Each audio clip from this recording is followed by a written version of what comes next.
This program is brought to you by Hungry Jack's and Bunnings Trade.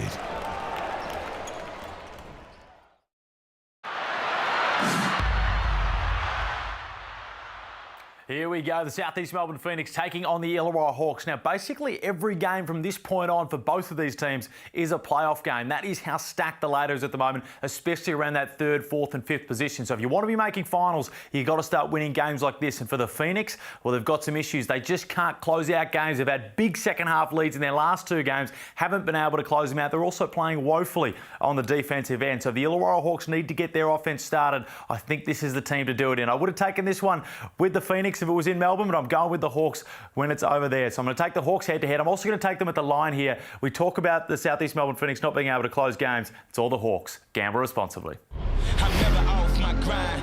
I'm always on time. I'm ahead of the game. I'm first place. I'm in my prime. Hard work that pays off. I pay dues. I'm paid off. Cross me, get crossed off. I'm so fresh. I'm so raw. Go hard like A-Day.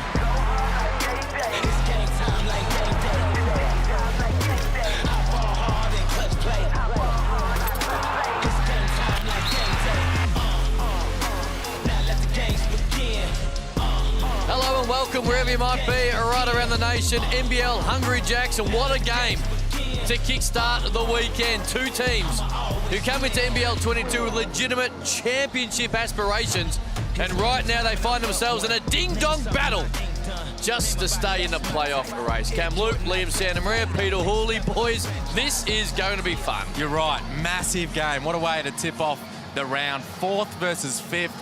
Huge playoff implications, and both teams coming off losses. The Phoenix have dropped a couple they should have had, and Illawarra, while they were disappointing down in Tassie, sets us up for a big one tonight. I'm fidgety, I'm excited, I'm nervous, because these two teams, Pete Hawley, are two teams that are legitimately good when they're good, but when they're down, they can look a little bit bad, and it is such a logjam on the Amy ladder. Well, it is. I mean, look at that. The South East Melbourne City. Look at the percentage, 102, 103, and the Jack Jam is just knocking on the door of the top four spot. Really, when it comes down to it, both the Hawks, Phoenix, just have to worry about winning games. Win your next game and just the one after that.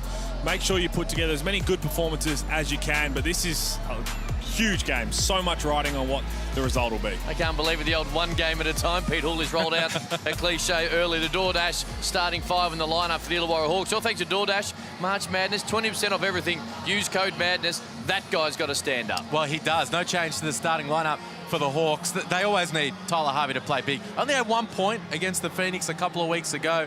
Knocked down a couple of shots down in Tassie. And also Antonius Cleveland. He's going to play big minutes on Mitch Creek tonight. And when he's up and going, he's a game changer. Well, he really is. You talked about playing in Mitch Creek. It was the third quarter when they played in John Cain Arena. He went to Mitch Creek, who started on fire in that game. And not only slowed his impact down on the offensive end, but he got out in transition. He got some tough buckets in transition.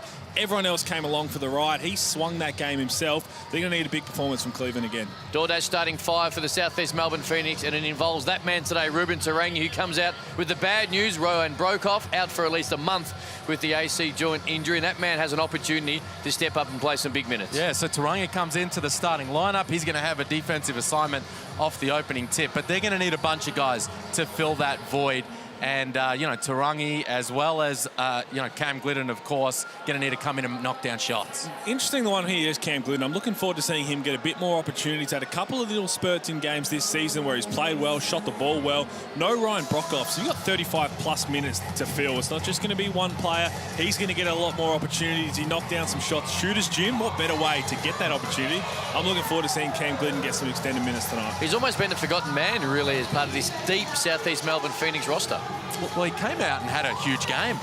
Maybe 4 games ago, he had 20 points on Brisbane, knocked down a bunch of shots. But since then, he's scored 2 total points across 4 games. But we know what he's capable of, and he's going to get opportunities. And with that, he's a very capable defender. We know he can lock down on the other end. They need some defense. Tarangi's in there to start for that role, and then Cam Glidden can come in as well and give that spark. Xavier Mumford, another guy, in particular late in games, put the ball in his hand. He was a little more aggressive in the last couple of games after having that little bit of lull after the COVID shutdown. Well, he's really starting to ramp up now. Had 24 in the win over Illawarra a little while ago. Had 24 in that game against Melbourne United the other day. And then on the flip side for Illawarra, Xavier Rattan-Mays. was huge when they beat the Phoenix a couple of weeks ago. 19 points off the bench. They're going to need him to have a big impact as well. Not sure if you noticed, Liam, but on Sunday, Leonard Copeland refused to give a prediction, and I'm refusing to allow it for the rest of the year from any single person. So, who wins? Well, geez, it's a flip of the coin game. 100%, it's a lot on the line. Both teams are going to be going for it. I think the Phoenix, I think that they've been good for 3 quarters in their last couple of games. I think they'll get over the top on the road. Good to see you just fall off the fence there at the end of that sentence. Took a while. I'll take the Hawks for playing at home again. They're coming off that disappointing result. They know what it takes to try and go up against the Phoenix, who I think, again, they're going to put up a really good fight. When you lose a guy like Ryan Brockhoff, and he's been outstanding this season, hasn't shot the ball well, but still had a really big impact. Everyone else knows they have to step up, so they're going to have a lot to deal with. And how quickly do we see Cleveland go to Creek and try and limit him early? They started him on that last time they played. Before that, so Sam Froling came off the bench. They're not doing that here. 11 days ago, the Phoenix had a double-digit lead late in the third, and Illawarra beat them in Melbourne. And now on a Thursday night, we'll tip off through Tyler Harvey, only had the 1 point in that game. Open look, off the Froling, handoff, and that's the way we need him to start, Liam Santa Maria. What a start for the Hawks, getting their main guy going from the perimeter. An open look, and Harvey drills it. G, top of the key. Here's Creek. Uses the G screen, takes a little bump. That's an early turnover from Mitch Creek.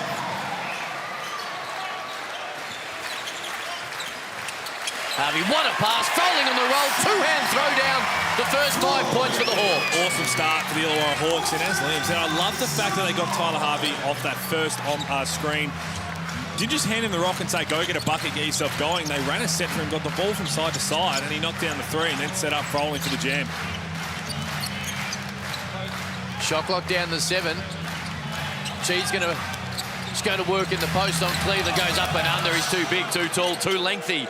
And the Phoenix open their account. They're making a bit more of a focus of Joe Chi in the block in recent games, and he's been productive down there. Little push off from Harvey, and the referee said, you did it illegally. Here's these couple of plays from Tyler Harvey. The handoff here from Froling. Really good pick. No help from Joe Chi. Harvey wide open. So this time, Chi comes to the line of the screen, but he's totally ineffective. And as a result, his man wide open underneath. Liafa.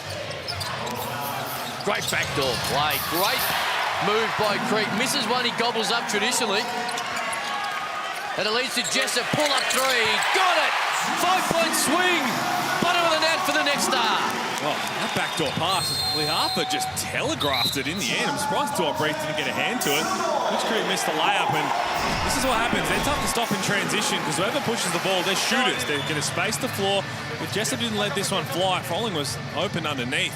Someone has to stop the ball early. You don't get to that, and then you've got to try and find the shooters. Jessup wide open. Well, Jessup and Harvey knocking down some open 3s to start. You blew it! Hit that pitch, got screen for Creek, he didn't get into it! Come down, give up a trans 3! Focus! Focus, boys! Next time down, 2 curl! 2 curl! Pop Creaky! Hard cross screen, bring Joe over! Go to work! Okay? Defensively, where's our talk? Where's our D-trans talk there? Played out of the hole. We got a big run, a rim runner. We got a check basket. Come on, boys. We've got to be better than this. Let's go. Hey, we got They're not switching that. You got to be ready. If they don't switch that, you have to get down there. Some anxiety in that Southeast Melbourne Phoenix huddle.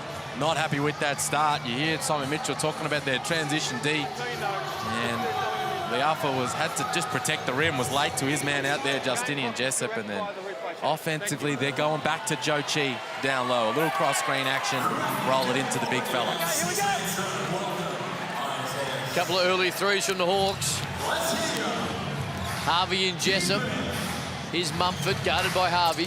Nice change up, Ryan Gorgian comes out in the zone and blows up the play. Mumford, shot clock now in the single figures. Liafa, step back, lets it fly. Chi, did he push away? He did not. It'll stay. Antonio's Cleveland picks up his first of the night. So often see that in the early timeout. You know they're going to draw up a play. They've got the ball. Brian Goorjian sits them in a zone, which I am also a little bit surprised that didn't have that as a thought with Simon Mitchell thinking, look, if they go to zone, let's run this. It's a very common thing to see. Mumford. Great pass. Chi takes a little one on the wrist. Couldn't quite finish it, but nice little play off the baseline, the inbound. You've spoken about this before, Liam.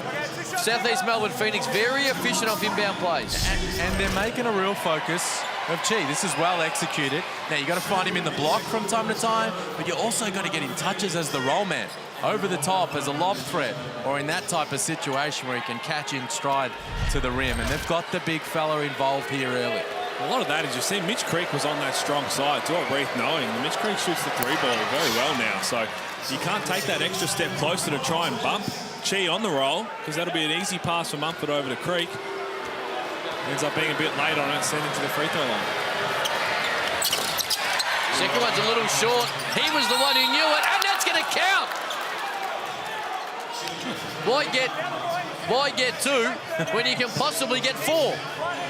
Chi follows it up. The moment it left his fingertips, he knew it was short. Talk us through it, Liam Santamaria. Yeah, you can see he knew it was coming short. Maybe he was a little early, very early, over that free throw line.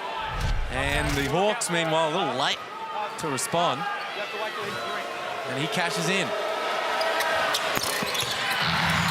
Leaves that one off the rim. So a couple of freebies left there for the big boy.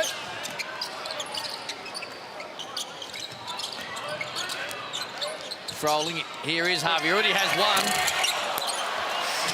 Froling with the offensive rebound. Jessup pulls up, gets to where he wanted to from 12 feet. No good, and Creek met my Reith right at him, uses the right hand, couldn't finish it, rolled off the iron. And Froling will play duty the point guard. Here's Dwight Reith v Creek. This is going to be fun.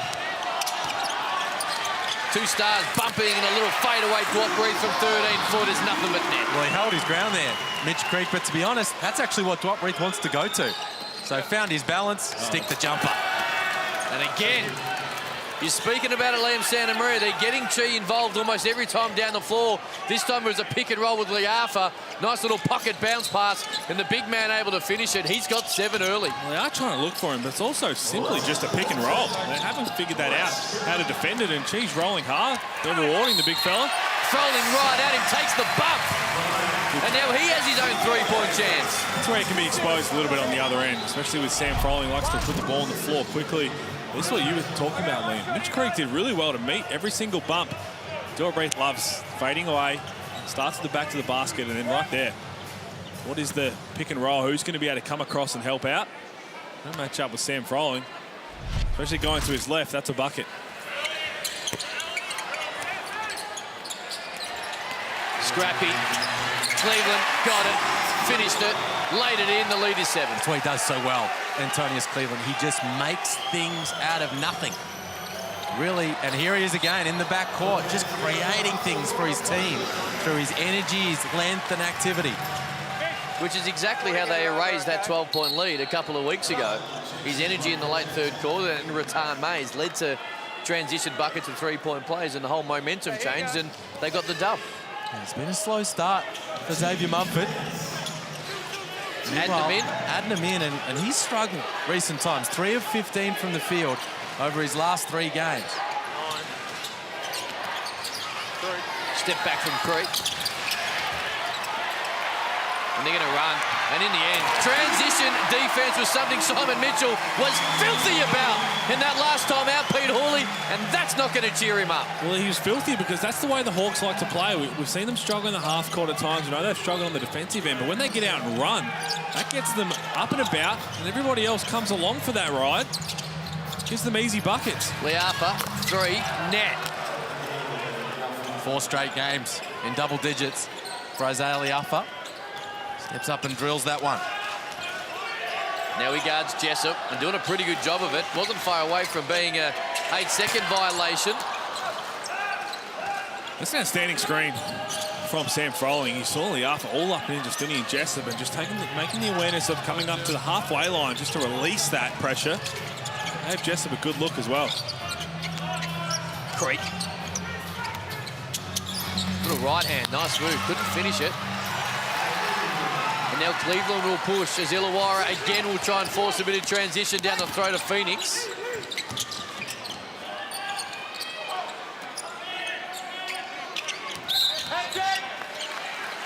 It's on Tarangi.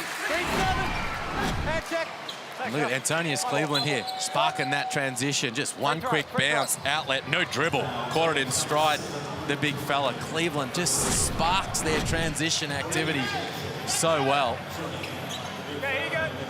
Phoenix, a little slow to get back. Return Mays in, Conrad likewise, Jessup. Nothing but the cool Illawarra air, it'll stay with Illawarra. 6 on the shot clock from the side, the baseline. Cam Glidden into the game as well for the Phoenix.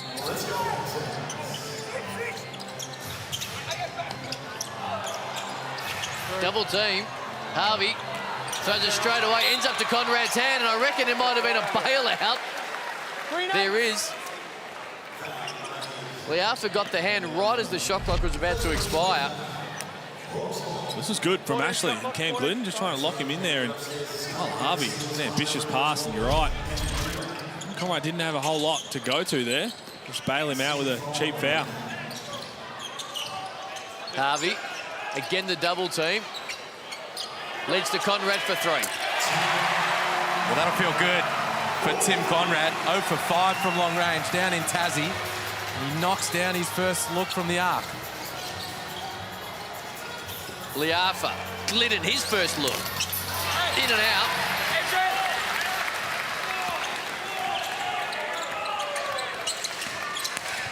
Return Mays. Ambitious to say the least. And the other end, can he make him pay? Mitch Creek, no he cannot.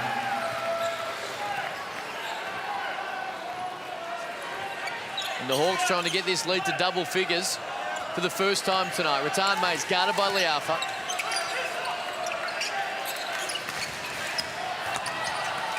Froling spins, takes a little bump from Ashley, didn't matter. He's able to get it, and there is that double figure lead. That's tough from Sam Froling. They went to the same play they did at the start of the game. They got Tyler Harvey open. He tried to backdoor. Froling just put the head down. Adnam, nice move. Trying to get himself in that mini funk that he spoke about, Liam, and that will do the world of good for his confidence. Conrad talking confidence. They're letting it fly from the three-point line of the Hawks. 3-6 from beyond the arc. Speaking of, step back, Liafa, air, Ashley with the rebound, didn't draw Ryan, so the shot clock was in play, but stripped away and it's returned Mays.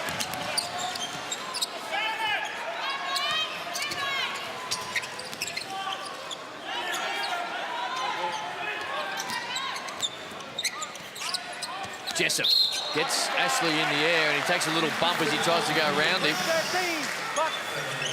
It's the first of the big fella. He's having a bit of a tough time with things. Brandon Ashley coming off back-to-back quiet games. He had 4 and 4 with 5 fouls when they lost to Illawarra in round 14 and just 1.2 boards against Melbourne United in a little bit of a funk. He's on right now with Dane Pinot. Playing the 4 against Tim Conrad.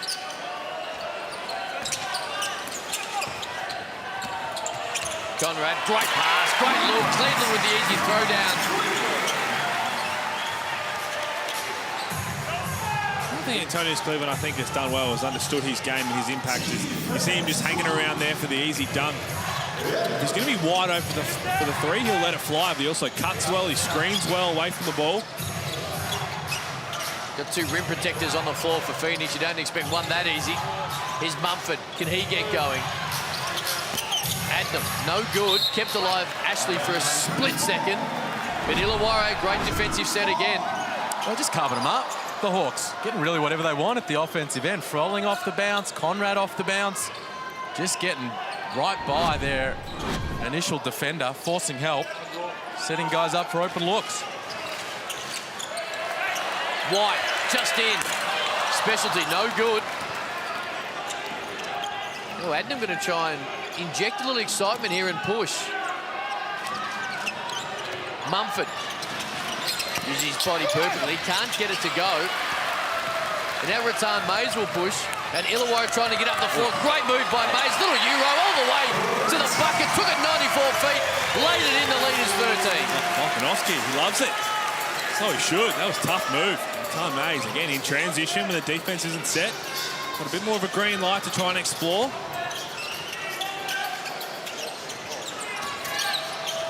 Adnam. Ashley needs something to go, and that'll help. Takes the bump. Great pass from Adnam. Three-point opportunity, three-point play opportunity here for the big man. Strong finish down low, and you can see he's pretty pumped about that. Knows he needs to get himself going. And it's those two, Kyle Adnam, Brandon Ashley, off the bench. The Phoenix desperately needs some bench production. Just 10 points off the bench 2 games ago against the Hawks. Just 5 points off the bench against Melbourne United. These guys need to give them a bit of a spark.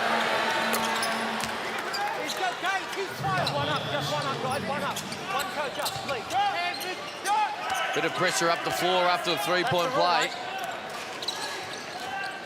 Rattan Mays, guarded by Mumford.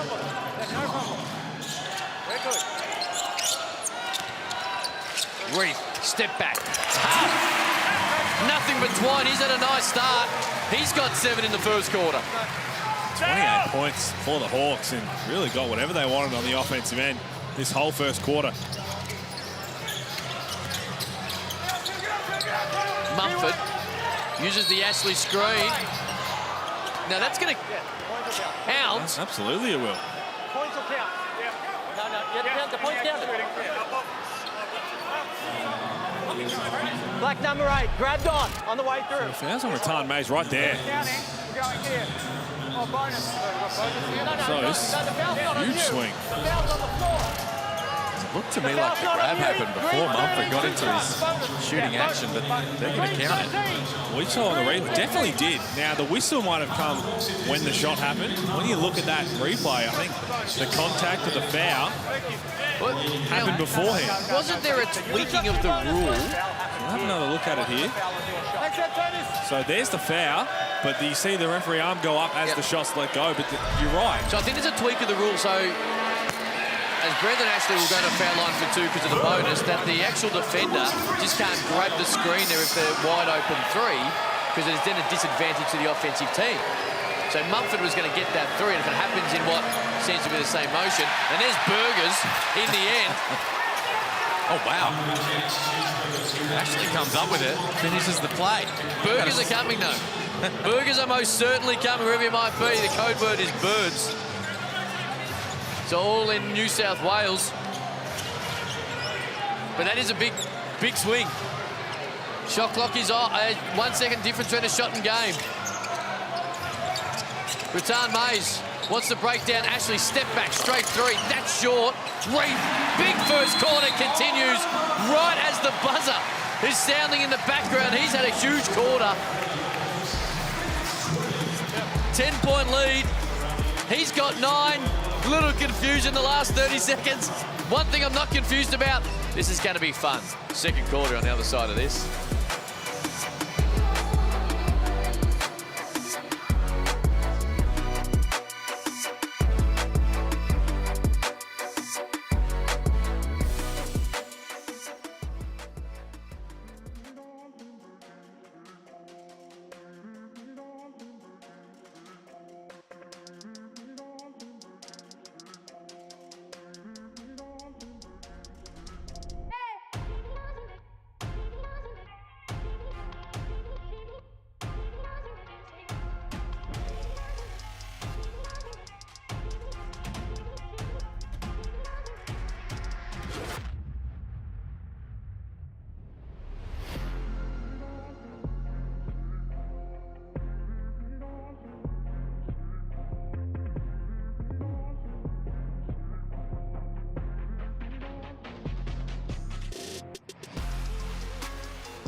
First quarter in the books. Thursday night, two teams desperate to stay in the playoff race and get back into the top 4. And these highlights are all Illawarra for a reason. They dominated the first quarter and they lead by 10 on a Thursday night to kickstart the round, the Hungry Jacks NBL. Hey, that is Matthew Macy. Congratulations, Matthew. It's tonight's winner of the $50 Kmart gift card. Obviously a Southeast Melbourne Phoenix fan, so a little bit nervous will be Matthew right now, but I'm sure he's confident the boys will fire up. And either way, $50 from Kmart, gift card coming your way. Yeah, would not have loved that first quarter. What an opening turn from the Hawks. 30 points there, most they've scored in the first quarter this season. Knocked down 4 triples of 44%, and were 9 from 11 from inside the arc as they got a bunch of buckets around the rim. Problems to solve for the Phoenix. Plenty of them. Defense, man, which has always been a bit of a question mark that we raise on the Southeast Melbourne Phoenix, and all the time Mitchell have said at quarter time. Creek turns the other way, couldn't get it to go. They come up empty on the first possession of the second quarter. Harvey, White, Jessup, Froling, and Reith. Illawarra, there is Reith. Big first quarter. That continues. He's in the double figures. He's got 12. And he right now, Liam Santamaria, is unstoppable. Well, they've just got the room to operate, the Hawks, and they're taking advantage. Reith knew Joe Chi was sitting off him, so he didn't hand it off. He just stepped straight into a wide open 3. Glidden, Creek, right hand, window, 2 points. Good take from Cam Glidden. Took the extra dribble to try and draw the defense to get that pass to Mitch Creek, where he just had to go straight up. Didn't have to do any work, didn't have to put the ball on the floor, just catch it, go up and score. Here is Jessup. With that left hand, little floater. Couldn't get it to go. Kept alive for a split second by Froling. He's Adnam downhill, runs into nothing, and he'll kickstart it again.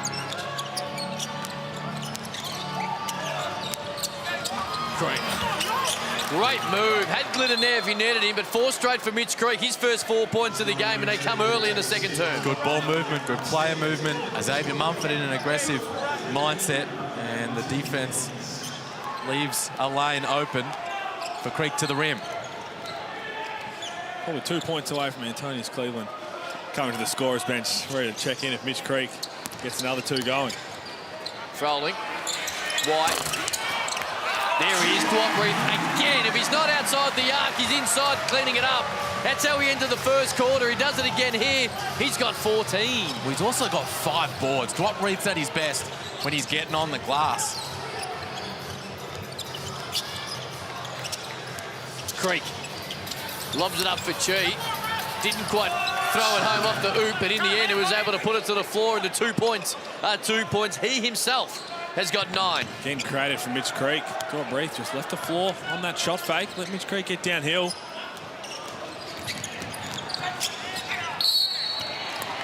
It's going to be on Adnam.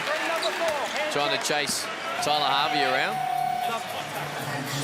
He'll take a seat. Easy 2 points. A nice pass from Mitch Creek, knowing that the big fella is available over the top. Good setup. Tarangi and Liafa back in for the Phoenix. Froling right at Chi again. Runs out of places to go. Here's Cleveland, just re-enters the game as well. Pulls up just inside the 3-point line and buries a long range 2. See right now, when they're running with Froling and Reith, Cleveland's gone Xavier Mumford trying to limit his touches, really. Doesn't even let him bring the ball up. Just get it out of his hands.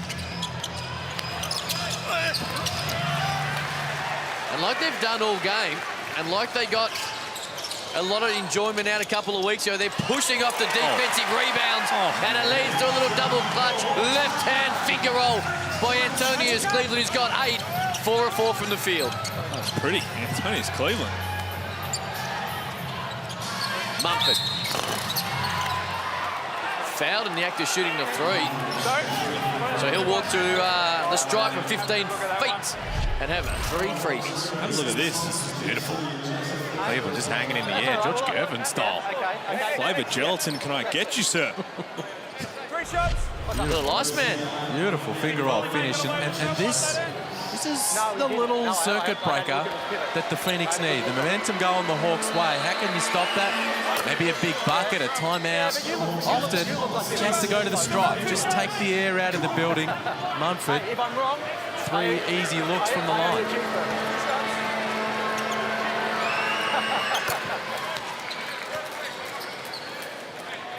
Plenty of banter. Simon Mitchell not enjoying it as much as some others. In the last game. We need you guys on that.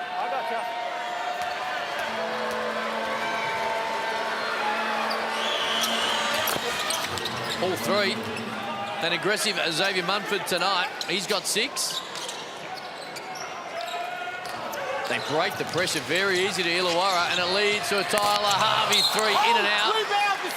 It's going to stay here. It's going to be on Tarangi on the rebounding duel, trying to keep Dwop-Reith off the glass. This is what I'm talking about with Dwop-Reith. He's 15th in the league in rebounding. And for a big guy with his physical tools and the minutes that he plays, he should be much higher than that. The games when he gets after the glass, he ends up having a massive impact. He's having a big night, continues there. He kept it alive. He's got 16, the leader's 12. I don't know, the stats has not missed yet, but I just love his energy on the glass, just making things happen. Munford answers back down the other end. He's got 9 points now. 18 of 28 from the field of the Hawks. You talk about Reith not missing, Cleveland likewise. Jessup pulls up in the right-hand dribble, no good. Cheese says, I'll snaffle this one. Rebound number 5 for the big man in Phoenix. Here's Mumford. To Cheese. Little 2-man game, no good. Kept alive for a split second. It'll go to the Hawks. Wasn't able to finish there, Joe Chi, but I like that from the Phoenix. The ball ends up in Munford's hands. He's in an aggressive state of mind, making things happen, and Dwop-Reith just starting to really get going and put his authority on this game. 16.7 boards. He's going to come and have a seat. Just cool down, Dwop. You haven't missed. Just come in and cool down. Justinian Jessup takes a seat as well. You've got to get a heat check up, at least something down the other end. Just let him fly.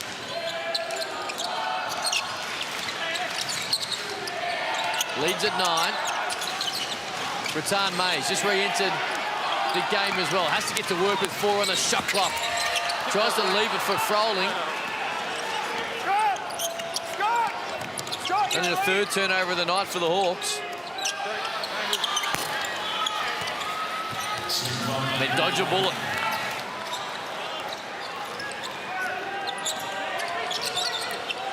Harvey opened the game with a 3. Conrad in the end too easy.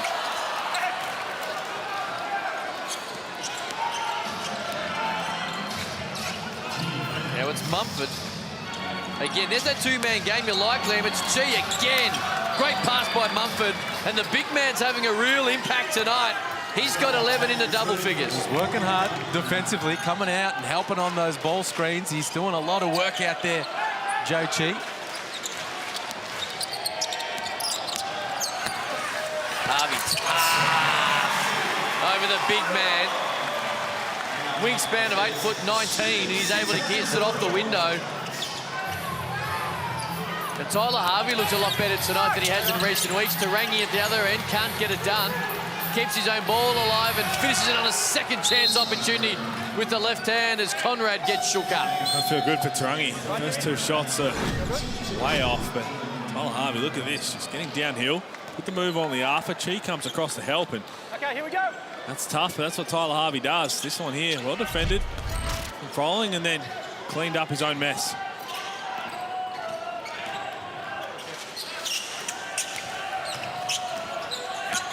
Harvey, stopped, propped on a dime, half slip. Looks a little shook too, trying to shake off that ankle. We'll keep an eye on that. Tarangi took a little bit of confidence. 2 straight buckets by Ruben Tarangi into the starting 5 tonight. And ironically, that lead is down to 5. He does that so well, Tarangi. He knows he's not a knockdown shooter anymore. He is with Harvey just lost his balance. Just a little slip. Just had to throw that thing up, and he came up a little ginger as a result.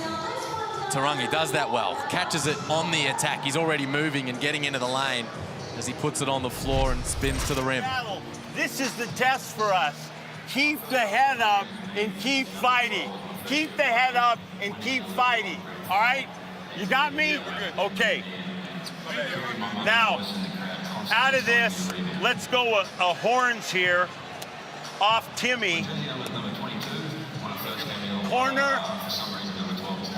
Corner. All right. We're coming. We're coming. We're rolling. Two-man game, pick and roll, all right? You're looking for that, all right? You two guys have got the carriers. So whoever the carriers is, you two guys have got it. He's got the deepest one. Hey. Balls, it's not good enough. This end of the floor, man, for 4. Hey, this 4 minutes, man. This 4 minutes. The end of the quarters. Here we go. Hawks, 1, 2, 3. Here we go. I love that from Gorge. Let's go. All the emphasis on. It's a fight. See, there you go. It's a fight, and there's Volkanovski, the champ. He'd show you a bit of fight. No, get out there. about it. Just a little bit. I think he's been in there teaching him how to do it. Well, I need to get in there again after that last game, but see what they run here. You never really hear pick and roll with Tim Conrad brought up in the same sentence, so I'll be aware there might be some sort of pop involved for look for Tim Conrad's shot. Rata Mays guarded by Illawarra. There's the pick. The pop was to no avail for Conrad, so he goes back door and then throws a little fancy move in. Great play, 7 on the shot clock. And Cleveland couldn't get it to go the first time and couldn't keep it alive the second. And now an opportunity for the Phoenix to get even closer after they trailed by 13 earlier in the quarter.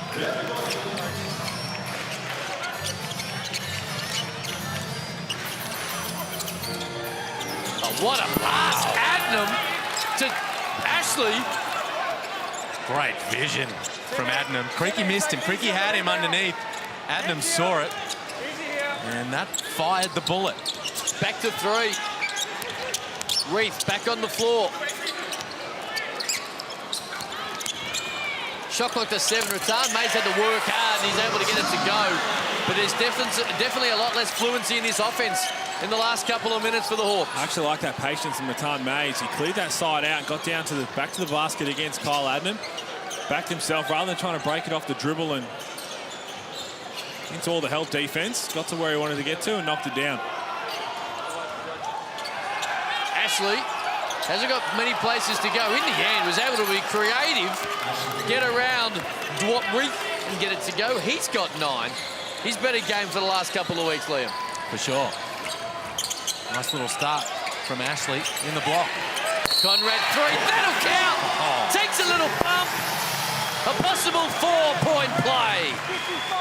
Well, Brian Goorjian spoke about it in the post-game presser down in Tassie after they lost to the Jack Jumpers. He said, we just didn't knock down key shots. Here's Ashley down low, wheeling and dealing, and then the finger all over the top.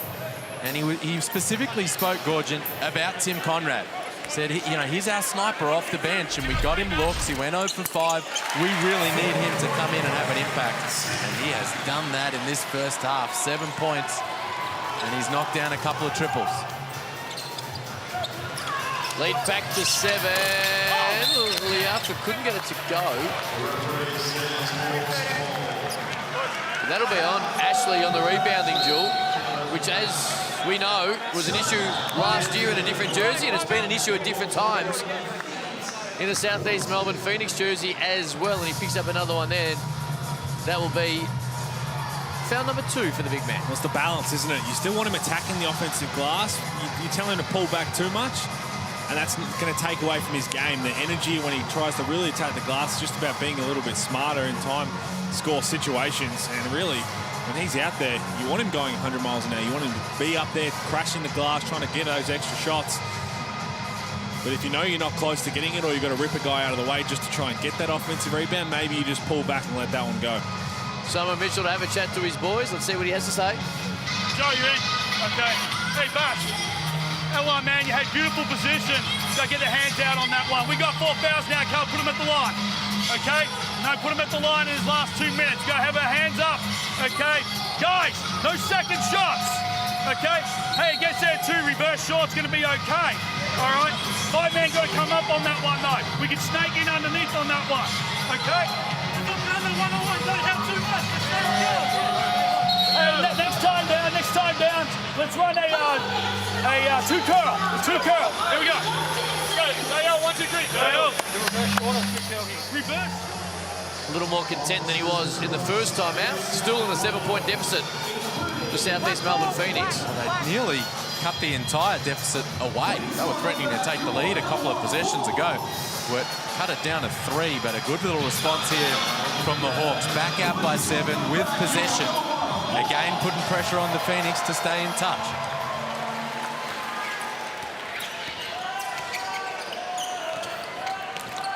Just over 2 minutes to go. If you are just joining us for a Thursday night Hungry Jacks NBL, the Hawks have had a double-digit lead a fair bit, led by 13. This quarter, Jessup, tough, no good.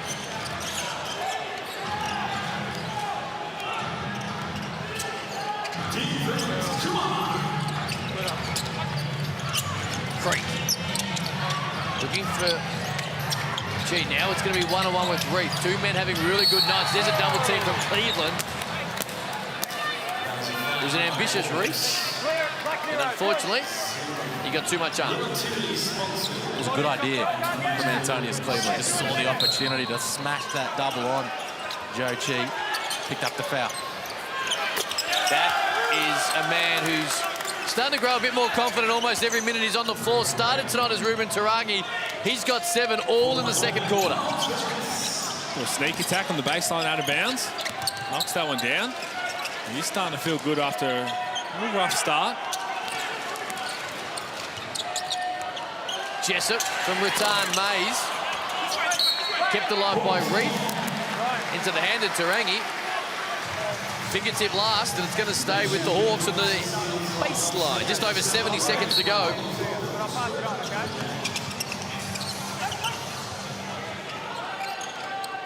In what has been an entertaining first half.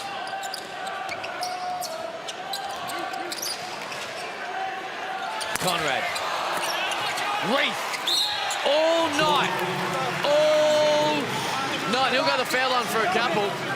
He's got 8 rebounds on a night, 4 of those offensive, 16 points, hasn't missed from the floor, now a couple from 15 This is feet. what's working for Dwight Reith. As Joe Chi comes out to the line of the screen, Reith gets a running start at the offensive glass. You see, he gets a little advantage there on Joe Chi, gets front position, and not for the first time in this first half, an extra opportunity at the rim.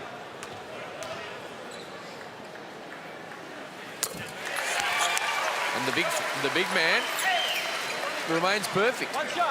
He hasn't taken a field goal since he subbed out after knocking down a couple of shots. We'll wait and see if he's cooled down. I say correlation doesn't equal causation, but we will find out on his next field goal attempt. Okay. If that's not a T-shirt slogan, I don't know what is. Ankle slogan. Yeah. Economics 101. Adnam.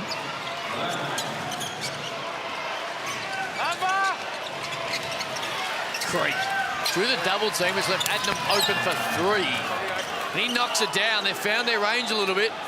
5 of 13 from beyond the arc of Phoenix, and that lead is back to 3.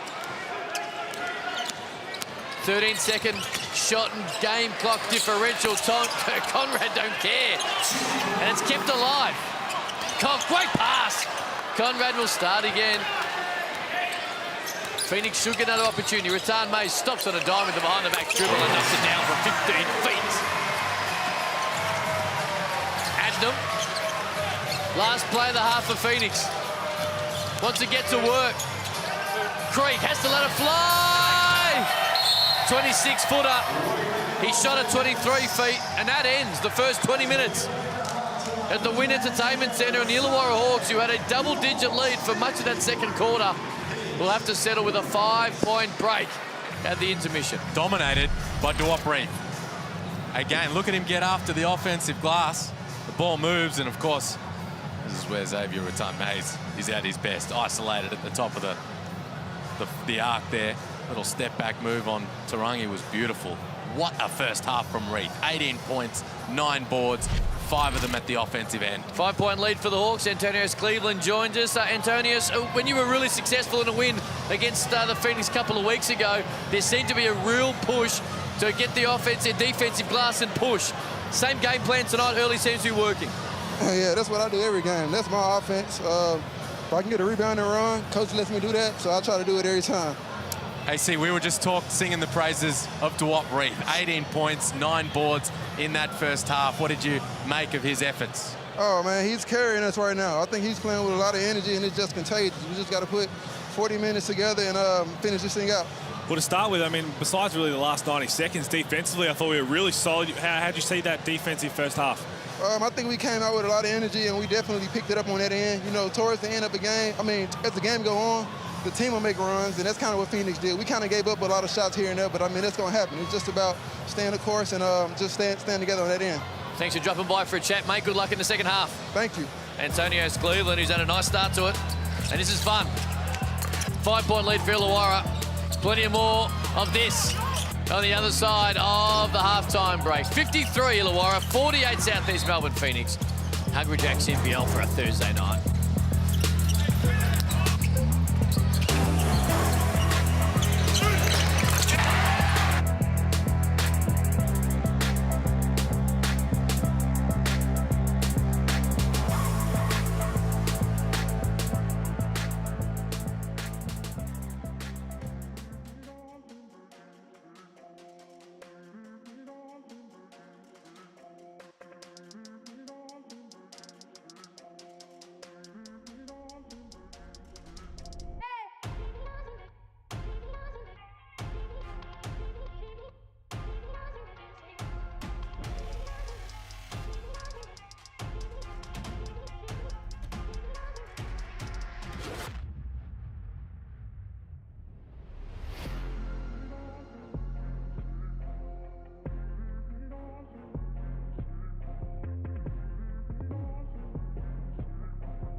Hungry Jacks halftime highlights.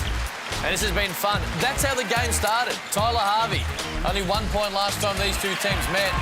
First couple of possessions, he was the focal point. The big boys have been going hard at it. Cheese been good.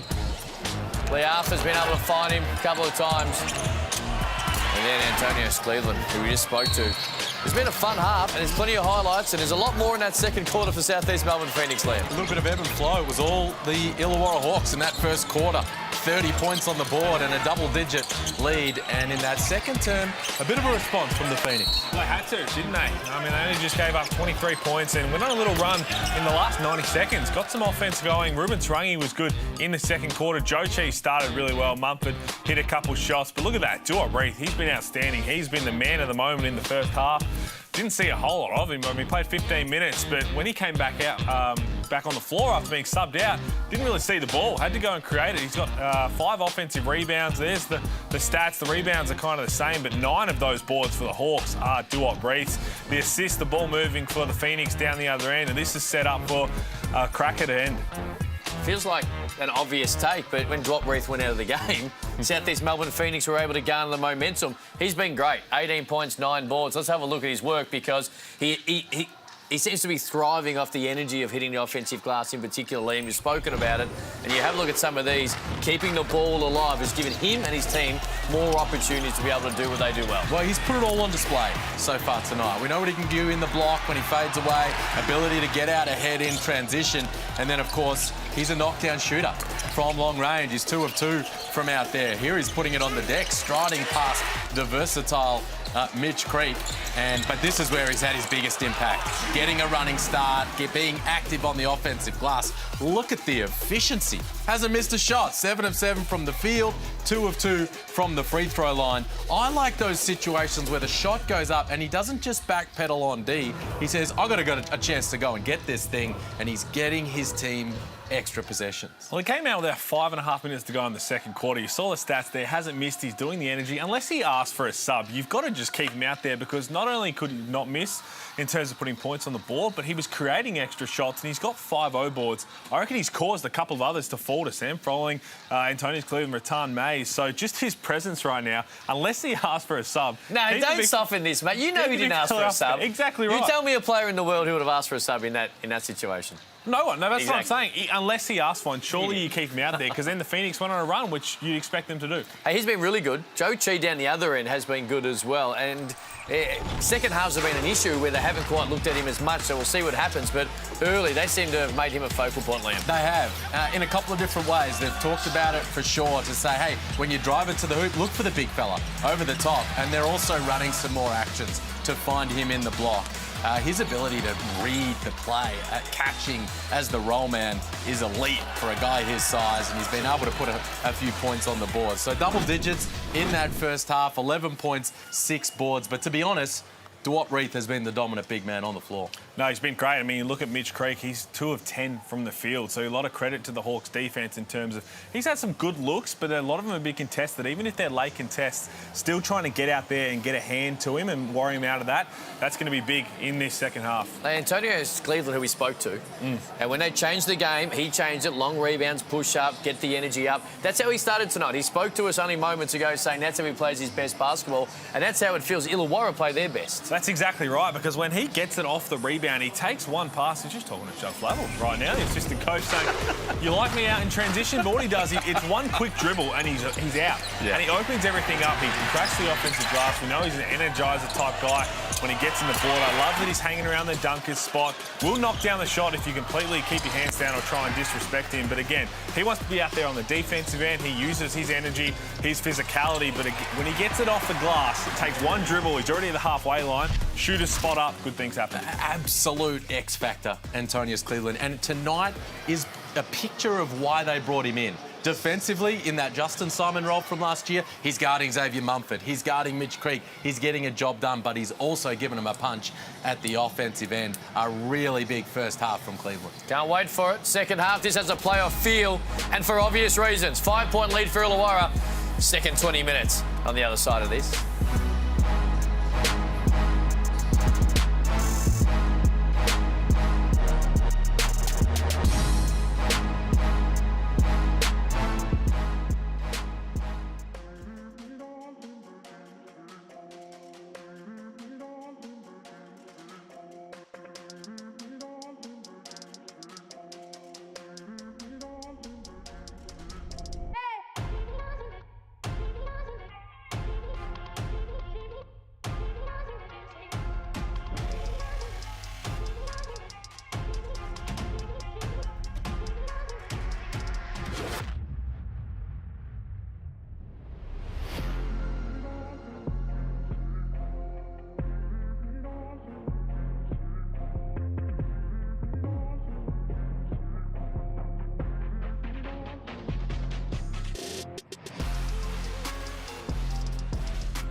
We have got a big second half. Only moments away, 5-point lead for the Hawks, and some good news out of Illawarra today, Liam Santamaria. Yeah, Dan Greta signed to a new 2-year deal. Hasn't played this season, has had a rough run with injury. Talented young man, really has a nice little Stucker and Mule going there in the gong right now, but he's locked in another long-term deal. Love the stash, but I'll tell you what, you get that 2 years locked in, straight to get Shaver, Clippers, just get rid of their little party at the back and then lend them to Eminar on the way out. Well, maybe That's a little jealousy. Didn't want to get a haircut until you're financially secure for the next couple of years. They charge you these barbers nowadays. All right, good news for Dan Greta, good news for his team as they lead by 5 as we kickstart the second half. Cleveland, Harvey, Jessup, Froling and Reith, same starting 5 for Illawarra. And at the other end, identical. Liafa, Chi, Creek, Mumford and Tarangi. Cleveland for 3, no good. Tarangi will get a running start on this push. And he'll go all the way to the bucket, finish it with the left hand. Beautiful start to the second half. And he has grown in confidence. 7 points in the second quarter. He's got 9 on the night. That's exactly what Antonius Cleveland wants to do. Contest the shot, get the rebound and run and get a layup.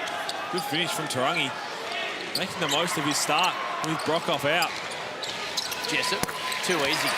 Well, that's the sweet spot for Justinian Jessup. That's what's on the scout. A couple of dribbles left, pull up. That's money. Mumford trips over. And now someone tried to kick it. It was Mumford.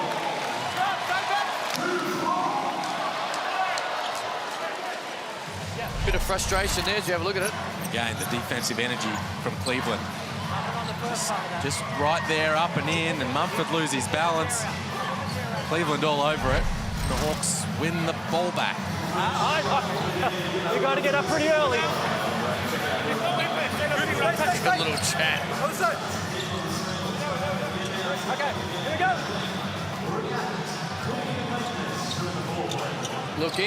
Looking. Pressure up the floor from the Phoenix. They get it in. Harvey opened the game with a 3. And this time it's all the way to the bucket. Couldn't finish it. Froling keeps it alive. Another opportunity.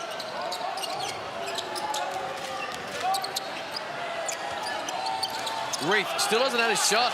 Pete Hawley, since he was subbed out. There's Froling. His teammates continue to deliver. Leads back out to 7. But you want to get the big fella who had an impressive first half involved. Well, you definitely do, but even that one from Tyler Harvey, it's an uncontested floater when he gets into the lane and just hasn't had that this season where that was money. Last year, wherever he got it inside the 3-point line, Joe Chi tries to go to work. And he's successful, but that's what something that Tyler Harvey, whenever he got that floater off inside the 3, everybody knew it was going down.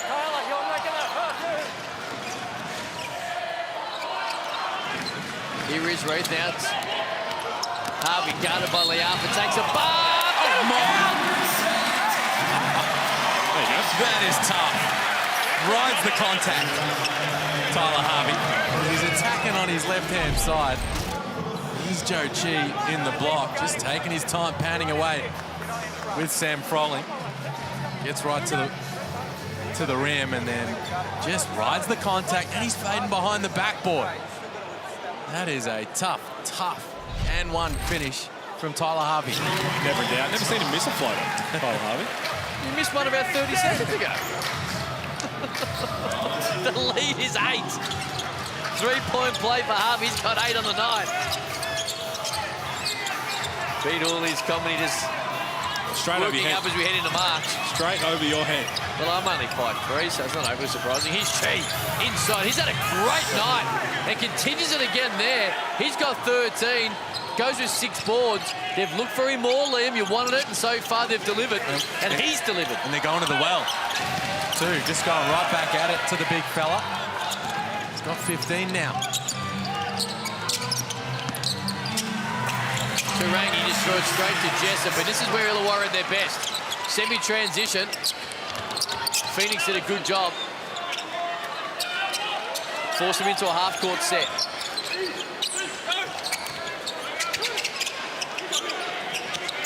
Cleveland almost dared to shoot by Tarangi, so in the end he obliges. That's not the one for Cleveland. A catch and shoot if it's there, and a quick extra pass, have your feet set, rise into it. It's a tough step back. It was a long two as well. Yeah. Could get looked at as a little bit of frustration there from Mumford. That's what Brian Goorjian's asking for. There you go. Unsportsmanlike foul on the floor. Doesn't like it, but how often do we see that? And a couple of costly turnovers there in the Southeast Melbourne Phoenix. You found something that's working. Jochi in the block. Roll it into him. Space out, give him some room to operate. You're getting good things to happen. Tarangi attacking along the baseline, turnover. Munford driving into the traffic, turnover. And the Illawarra Hawks extend their lead. 5 turnovers, 2 in a row though for the Phoenix. The lead's out to 8. Where's he coaching from? Tyler Harvey into double figures. What's that smirk for?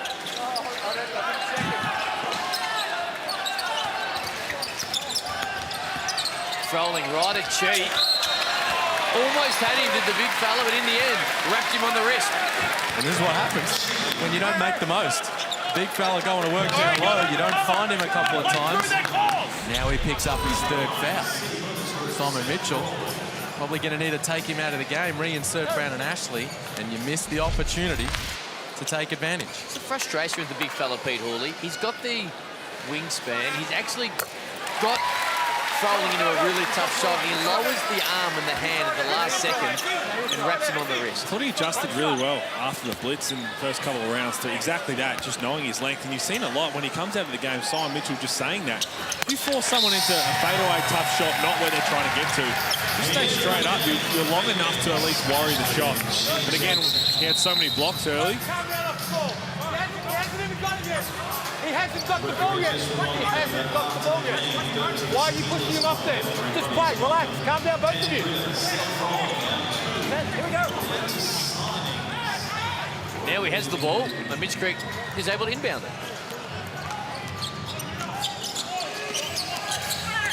Liafa takes the bump. That'll count. Smart heads-up play by Liafa. Took the bump. Able to finish with a finger roll. The man who's been in some good form. 4 straight games with double-figure points, and here it is. Count it. It's not how, it's how many, Pete Hawley. That'll frustrate Brian Goorjian. Just from the halfway line, that one right, just broke off the set. Went downhill, and nobody pulled him up. Nobody got in front of him. And as soon as that hand from Tyler Harvey came across the shoulder, he was always just going to look like he was going to force something at the hoop. Ended up getting the easy 2 and the bonus. Harvey. That's travel. Good defense.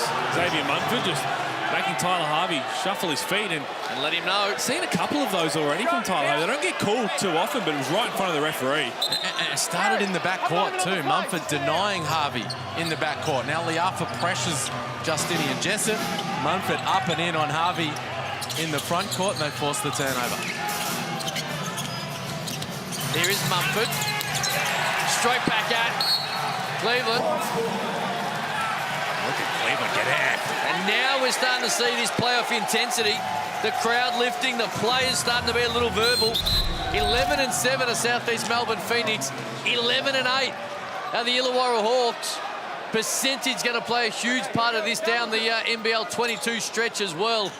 This is a big one. And don't these players know it? This time it's Ashley. Same situation. You're seeing Froling underneath the backboard. He's going to have to loop up and around. You stay straight up and just body up against him. If he makes that one, you're going to live with it. You've already done your job to force him underneath the backboard. And Ashley picks up his 3rd foul. Yeah, this is the frustration with Phoenix because Brandon Ashley has the ability to go back into his shell a little bit. Energy-wise, when he has some foul trouble, you've got Chi sitting on the bench with 3 himself, and they're staring at a 9-point deficit.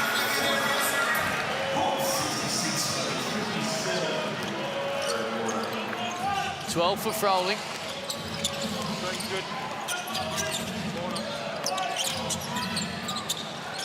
Platinum. Kept alive brilliantly into the hands in the end of Brandon Ashley. That's what he can do on the offensive glass with his length, his athleticism, his energy. He's a big asset when he plays that way.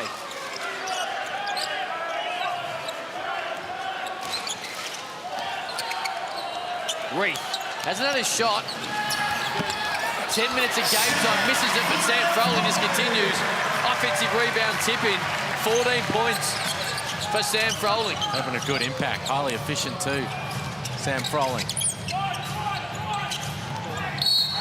That's going to be an offensive foul. That'll be number 4 on Brandon Ashley. And now Simon Mitchell needs to make a decision. Does he go with Dane Pinot? Does he try and roll the dice? He's rolling along the baseline. Nobody put a body on the big fella. He finishes the play. Reith takes a seat. Cleveland right next to him. You're going to have to bring Dane Pinot in, which they do for Brandon Ashley. Joe Chi. What you do get when you bring Dane Pinot, you're going to get that energy on the rebounds, but you're also going to get really good hedges in the ball screen. Harvey, left hand, got it, starting to feel it. And I say that, and he goes in the drops and gets scored on. He's got 12. The lead is back to double figures here, out to 11.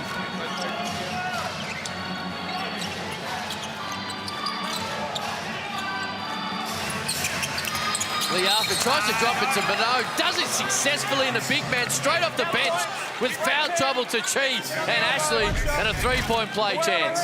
Liafa really stepping up. Here's Harvey right to the rim. That's too easy on his left-hand side, and Liafa's made some big plays in these last few minutes to keep the Phoenix alive. Finds Pinot underneath, but I tell you what, it's go time for Mitch Creek right now. MVP candidate. 4 points, 2 rebounds. He's 2 of 10 from the field so far. Your team in a big hole in a double points game. They need their star to step up and step up big. As he loses Conrad there, as again, too easy, 2 feet in the paint, off the dribble for a Hawks player. Draws a couple of players, just drops it in. Conrad lays it in. The lead's back to 11. Well, in the blink of an eye. And look at this. That hedge from Dane Pinot. Good move from Tim Conrad in the end. That's where the gap was. Easy 2 points. Their ability to be able to get 2 feet in the paint, Liam, is a big reason they got some easy buckets. But that young man there, Sam Froling, talking about contract extensions, it wasn't too long ago he extended. And a great move by the Illawarra Hawks, as he has been really good tonight. Oh, he's been outstanding. Rolling and catching and finishing, and I like his work off the bounce tonight as well. There, Chi just plays him a little deep. He knows where the advantage is. He stops and props. He takes Creek off the dribble. Highly efficient night. 5 of 6 from the field. 14 points. Is the team's second leading scorer behind Reith with 18. And you've got the 4 rebounds, the 3 assists as well. Catching it on those short rolls, finding his teammates in the corner and underneath. Really big night from Froling tonight. Great sporting community is Illawarra and Wollongong, and the part there is some of the St George Illawarra players as they get ready to have a big NRL season out there supporting their neighbours, the Illawarra Hawks. Part of Sam Froling's job, Reith, I think, right now, they get to play on the floor together in this game. And we talked about that match a couple of weeks ago. It's Tyson Demos doing great things. But it's because Mitch Creek is struggling on the other end. They haven't had to try and play with a matchup of Cleveland on Mitch Creek. They're just doing it by committee and letting Froling and Reith play a lot together. And they're having that success on the glass and just around the hoop. Here is Creek. Liam Santamaria called for it, and he's able to earn himself a couple of foul shots. Well, we weren't listening in to the huddle, but you imagine Simon Mitchell called for it as well. That looked like it was the out of timeout play. Try and get Creek downhill and get something going. He's got the matchup with Conrad. So a chance to be a little physical. He draws the contact, gets to the free throw line. Got to get him going. Got to get him touches. Got to get him involved in pick and roll actions. The Phoenix is the second leading scorer in the league. And he's sitting on 4 points midway through the third. You mentioned the huddle. One of the best podcasts in world sport, The Huddle. In your podcast feed, make sure you grab it. Who'd you chat to this week? It's in the works. Oh, not a good week to try and cross the moment. All right. Well, there's some ripping older reps as Mitch Creek hits the second. Leads back to 10.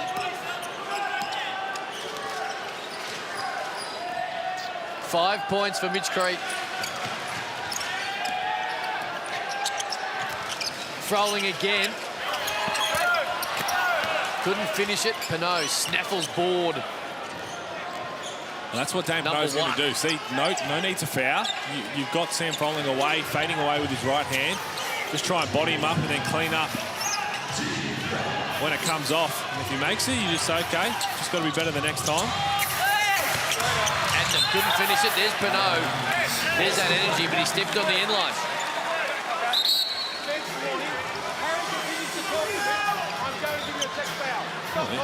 Bench warning there. You hear from the referee, Mike. Harry Froling having a few words to say. Plenty of advice Harry Frolling's dished out over the time, and it's continued tonight with his team leading by 10.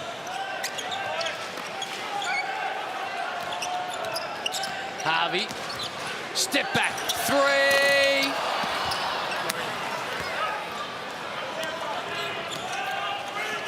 Only 1 of 4 from the three-point line. That first one went down the first possession of the game. Here's Adnam to Rangi. Had a good second quarter with 7. Couldn't continue it here. What hands it off? Top of Hawk hand. Jessup, it'll stay with the Phoenix. That's 2 possessions in a row from the Phoenix. Mitch Creek doesn't really touch it. I don't really understand why you wouldn't be playing through him right now. You're Kyle Adnam. You're running the show here with this group. You got Tarangi out there, Glenn, Dane Pinot. You look across, you got the second leading scorer in the competition. Got to get him the rock and get him involved. Here he is on cue. Couldn't finish it. Off the inbound. Harvey, too easy in the end. Looked at the screen one way, went the other one, went baseline with the left, lays it in with the left. He's got 14, the lead is 12. Just huge 3 minutes here for the Phoenix. That was way too easy. No help side defense at all. Not just in this game, Pete Hawley, but the season. Tarangi wanted it, got to his spot, earned the bump from Reed. 2 foul shots to come. And that play before, you mentioned get Mitch Creek going, the baseline out of bounds, which they execute so well. It's a great look. And again, you just have to trust that we keep getting him the ball in the right spots, that he's going to knock a couple down. When he's your main guy, second leading scorer in the competition, you just got to trust that you get him in the right spot, that he's going to make the right play and get him a bucket when they need it.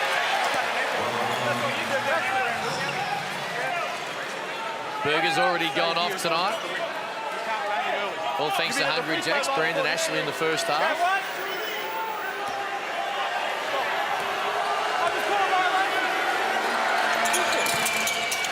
No good, but kept alive by that man, Mitch Creek. He's going to try and go to work right there. Spin to the baseline, couldn't get it to go. Cleveland with the great defense. Couple of really good looks for Creek. Hasn't been able to finish. Reed had nowhere to go. Mumford was the benefactor, now he'll push.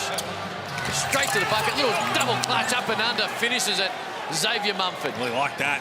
Him and Antonius Cleveland had a few words this quarter. Phoenix hanging around. Harvey is getting to where he wants to way too easy, Liam Santa Maria. He's carving him up. Just getting past his primary defender, and then there's no help. Ready to step and make things difficult. That counts. Somehow no foul. He felt there should have been.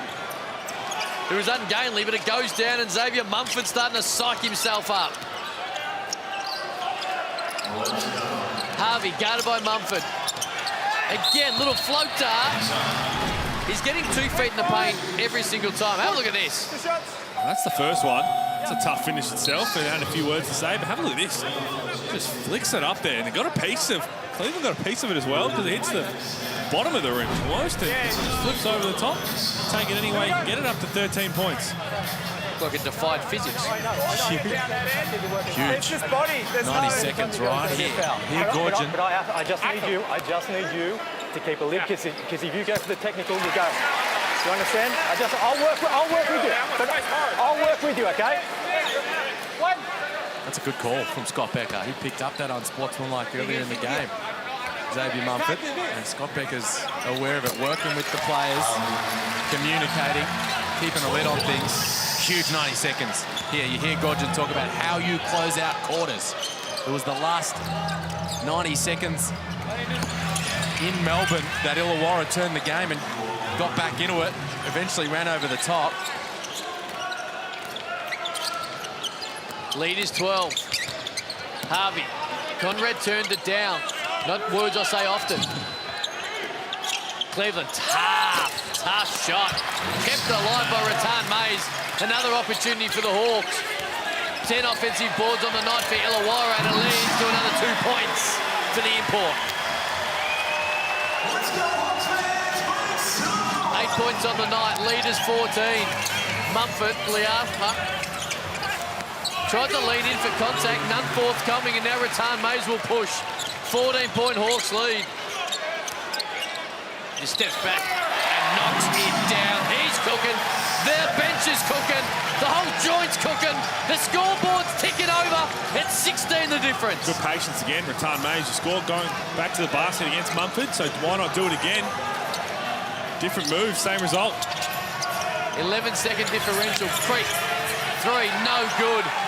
And Brian Gorgon, you spoke about it, Liam, finishing quarters the right way is what he wants. And his men have done it so far here in the third. Shot clock is off. Rattan Mays is all the way to the bucket, lays it in. This joint's going nuts. The last 8 points belong to Illawarra, and the lead in such a crucial match when it comes to playoffs is 18 to the home team. But doesn't go anywhere. Third quarter is done. Fourth quarter on the other side of this.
Three quarters in the books, but the good news is, win or lose, Lifesavers has launched a new range of Fruit Tinkles chocolate balls and chocolate block. They're available now in supermarkets, and the new chocolate range is a fun new way to enjoy the iconic and nostalgic Fruit Tinkle Lifesavers that we all know and love.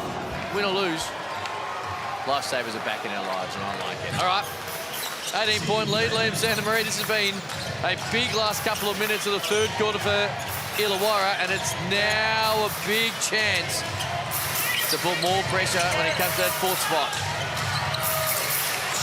Straight back to Chi in the low block. They get something good. The Hawks piling on the points tonight. 84 points to three-quarter time. Antonius Cleveland adds to it. It was their highest first quarter score, their highest score at halftime this season, and then their highest score at three-quarter time, equal highest in the league this season.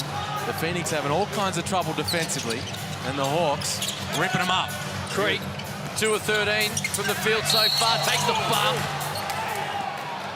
There's the matchup we thought we might see a bit more of. Cleveland going to Creek to start the fourth quarter. That's probably Brian Goorjian thinking they want to get back in it. They've been trying to go to Mitch Creek and try and get him going.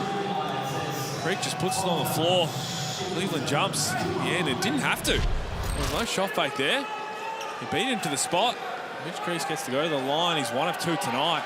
2 of 13 from the field. And one of those nights,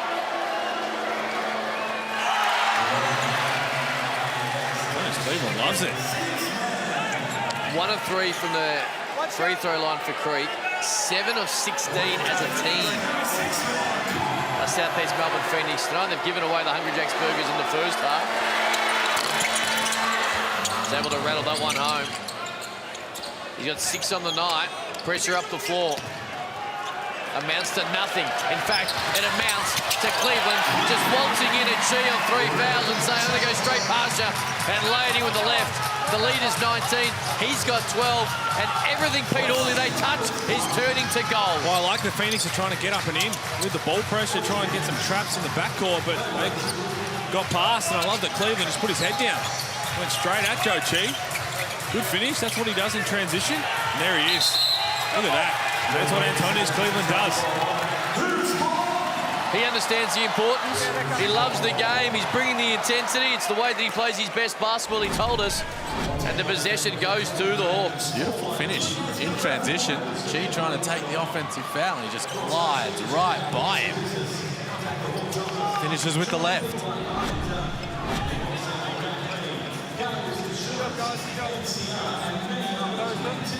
Just looking at the replay, telling the referee that's an and one. Now, I'm not so sure about that, but take 2. Loving his work right now. And so well he should be. 19 the difference. Rattan Mays was great to end the third. His Reith had 16 in the first half.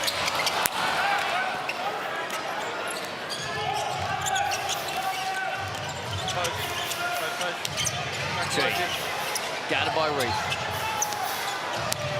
Going to back him in, draws a couple of extra plays. In the end, it was no avail. As the big man's big night continues, he's got 17. Well, he's just been a dominant force. Down low, 8 of 10 from the field.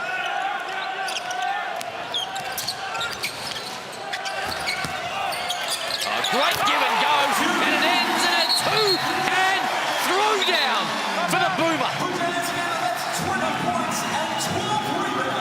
20 and 12 for Dwight Reith. That's a 19-point lead for the Hawks.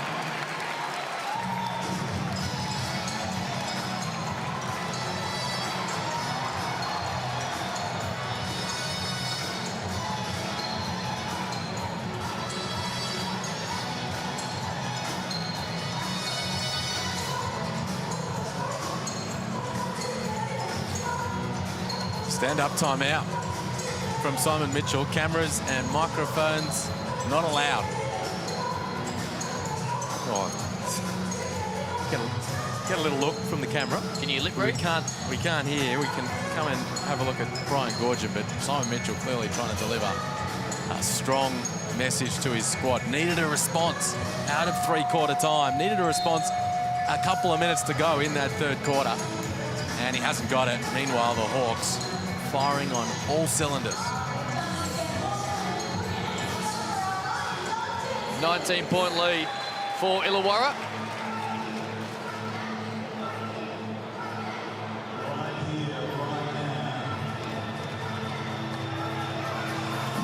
Huge game, and the big men have gone at it. Joe Chi 17 on the night to go with 7 boards, while this man, Dwight Reith, he has been the dominant player. 20 points, 12 boards, and he's helped Illawarra to a 19-point lead. We know what standout timeouts are for, and that's to get a good old spray. You've given up 90 points, and there's still 7.5 minutes to go. Mitch Creek knocks that one down. Right now, it's on the defensive end. They need some stops. It's a delay game warning. Delay game! Delay game! You can still run. He put it straight to him. No, 17 the difference. Pressure up the floor from Phoenix. How do they respond out of the timeout? Well, they extend the defense to no avail. And Dwight Reith is just picking points for fun right now as they pick apart the defense of Southeast Melbourne Phoenix. 22. Broke the pressure. Everyone putting heat on the rim. A couple of really good finishes, but that's how you got to play. But Phoenix getting it up and in. Ball's going to travel faster in the air. Quick passes. Getting easy buckets. G faces up on Froling. Great D by Froling. Forced him under the bucket. It was almost the impossible angle. Really good D, and then just stayed vertical.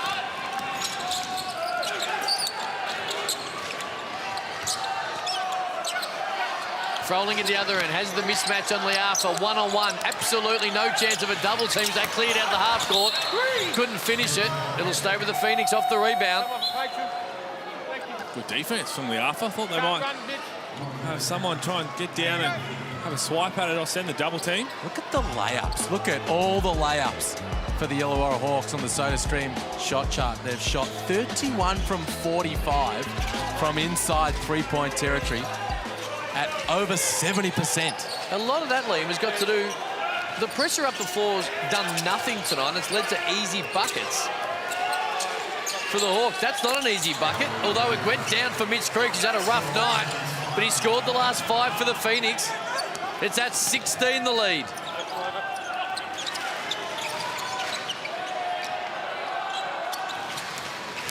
What can the Star do? Cleveland, wide open.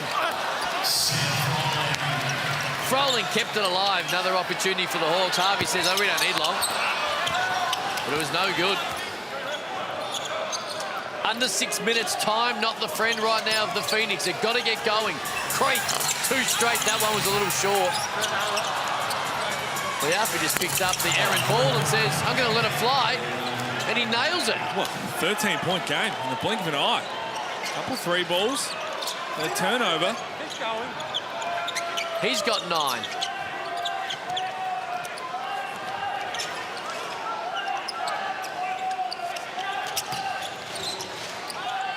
Shot clock down the 6.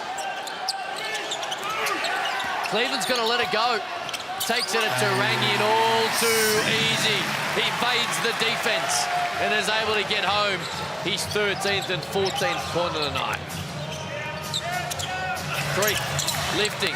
He wanted it, Liam Santamaria. The ball is going to him, and he has responded. 15 of the night after a real tough first 3 quarters. But again, too easy. They break the defense. And that's the one, after you've broken, you haven't got an open look. Just pull it back out, get some time off the clock. Tyler Harvey's got 18 points on the night, but Phoenix tested one, and I guess they dodged that bullet. Adna misses that.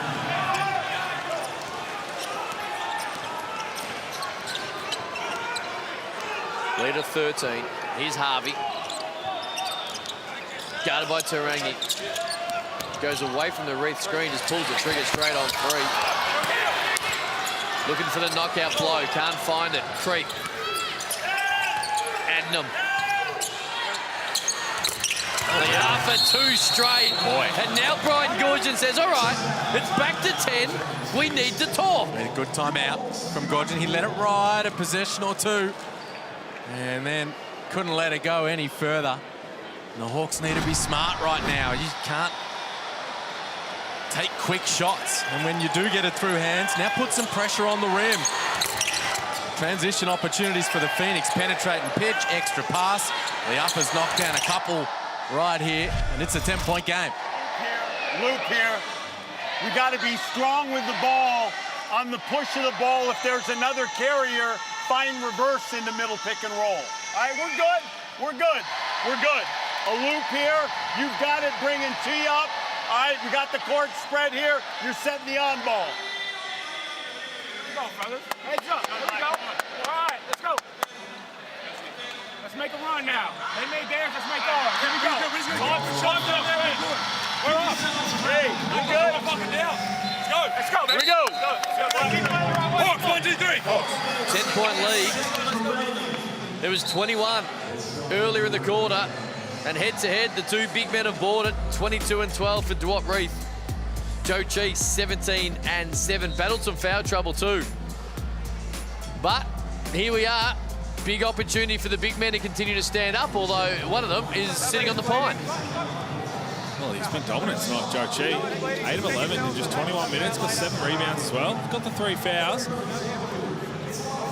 Right here, that timeout from Brian Gorgon. Again, as you said, Liam, you still want to attack. If they've got the pressure there, get the ball out, and if you get an open look or an easy one, take that. But the last couple, they've forced up. Tyler Harvey had a couple of those. Tony's Cleveland had one. If it's there, take it. But if Phoenix do a good job of recovering, bring it out and then take some time off the clock. We go all through here, down beyond the 3-point line. Might be some blood on the court. So a little extended timeout. Here we go. On the 3-point line as well. Is it one of your guys that's going to go up in a line towards the most?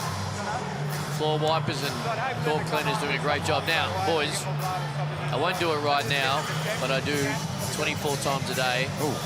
Your own personalised NBL highlights and content is now available via the NBL fan channel. Have a look at that. You don't miss a moment or a minute of the action from your favourite team, players and games this season. If there's something you want to go back, if it's a particular play, it's available. You can register now for free and start building your own personalised content today at NBL.com.au. And boys, I haven't got the answer of what you wanted me to tell you. Obviously, Pete Hawley won some highlights from 18 and Liam Santa Maria from 2002. So I'll have a chat to the crew and see how far the that's a deep dive. That is a deep dive. But I can tell you, for this particular season, NBL.com.au/channel.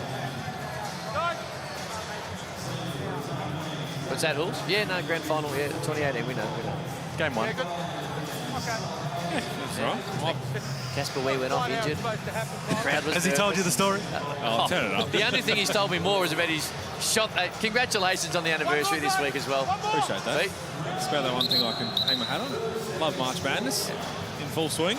One more here. All 17 social media accounts that you have shared it in some way or form. It's good to see. Okay, and there's his buddy right there as well. Let's see what kind of response Brian Gorgon gets out of that huddle. It's got Cleveland and Reith calling their jets. Almost back underway after cleaning up the blood out on the floor. This was a 19-point game a few minutes ago. Bang, bang, bang from the Phoenix. Back to 10. This next couple of possessions, massive. The Hawks get a couple of settlers. Well, now time starts to get away from the Phoenix. They get a couple of stops and scores. Could make things interesting. Hawkhead just checking. Looked like it was Antonius Cleveland as they were benching up his knee. They keep finding some all around the floor. That's because Antonius Cleveland's all over the floor. He is. Now look at this. Tasmania, who did a number on them. Melbourne, who are atop the ladder. Brisbane, who are dangerous when they're on. And Melbourne, again, it's not an easy next 4 or a run home for Illawarra. Really tough run home. Even beyond those 4 games, it doesn't get any easier. But as Brian Gorgon's been saying, it's in our hands. We come out and just game after game, we get wins, big wins over good teams. We're going to find ourselves in the postseason. So the playoffs have come early for the Hawks tonight. So far, well and truly responded. And it's kind of the best way you want it, because if you do beat some of those teams and you get into the finals, you know you've got that about you. So, okay, we've beat them recently. We're playing good basketball. Doesn't matter if we finish 4th, we'll be okay. And there's the Phoenix next 4 matches. Sydney, well, we know how good they're playing right now. Cairns, when they're up and about in Cairns, it's not as easy to beat the Taipans. Adelaide away. That is Melbourne United. They're playing the 4th one there, but that's obviously throwdown. Always intense. 10-point lead, little extended break. See the Brian Gorgon message from that timeout. is going to stick. There's a little slap. We could hear it from here in the double team. Beyond Ashley. It's their first team foul, the Phoenix, so no threat of free throws. Here you see Ashley just whacking Harvey right there. What it does do is resets the shot clock to 14. And it fouls out Brandon Ashley. He's fouled out now. Solomon Mitchell's going to turn back to Joe Chi. Thought he might go to the more agile Pinot as they're trying to scramble and trap. Returns back to the Chinese superstar. Shot clock down to 7. Jessup using the right hand. Couldn't get a little friendly roll, but Sam Froling again. Offensive rebound number 12 for the Hawks, giving another second chance opportunity. Harvey tries to take it from 24 feet. It's going to be a foul on Joe Chi. Anytime you get caught in that front position, you're trying to front box out, you're always going to get a foul. If you're Sam Froling, all you have to do is put 2 hands up and act like you're going for the ball. Foul is caught every time. We see that so often. And credit Froling for his energy on the glass. Joe Chi turning to that because Froling's creating such a nuisance of himself down there. Jessup, third time lucky for the Hawks. No. Creek ran it down. And now the Phoenix again. They've scored the last 5 points leading into that timeout. Glidden. Agner. Got it. Hello. It's back to 7. Here come Southeast Melbourne Phoenix. Well, Cleveland and Reith still sitting for the Hawks. It may be the biggest 3 minutes of their season, Pete Hawley. Harvey all the way, did it well. Got all the way to the bucket, able to lay it in. Killing him. Off the bounce, Tyler Harvey getting right to the cup.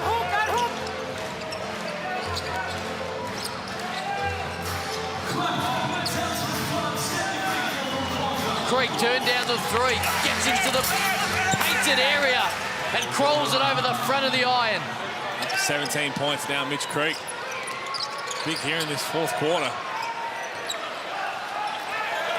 Oh, my. Well, it's going to be an 8-second violation. Turnover nonetheless.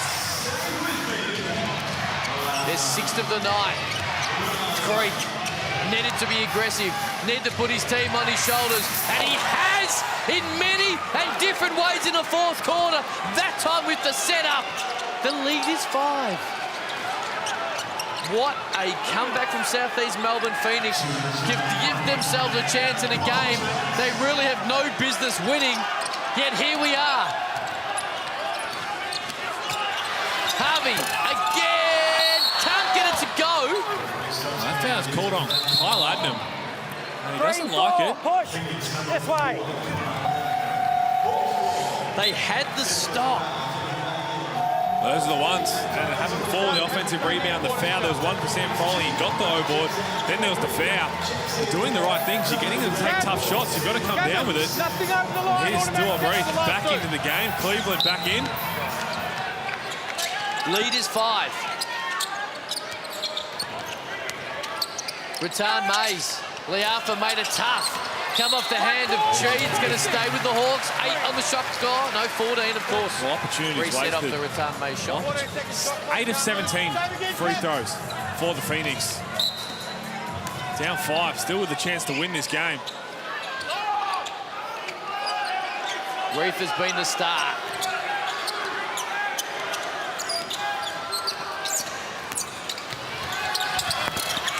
Shot it. Just making plays down the stretch, Tyler Harvey. This second half, not settling for the triple, getting into the paint, ticking the scoreboard over. 1 point when these two teams met a couple of weeks ago. 22 tonight. Chi on Reith, got it. Good patience. Joe Chi, he's got to his spot. Every time he got the ball back to the basket. 21 points. 5 the difference. Cleveland says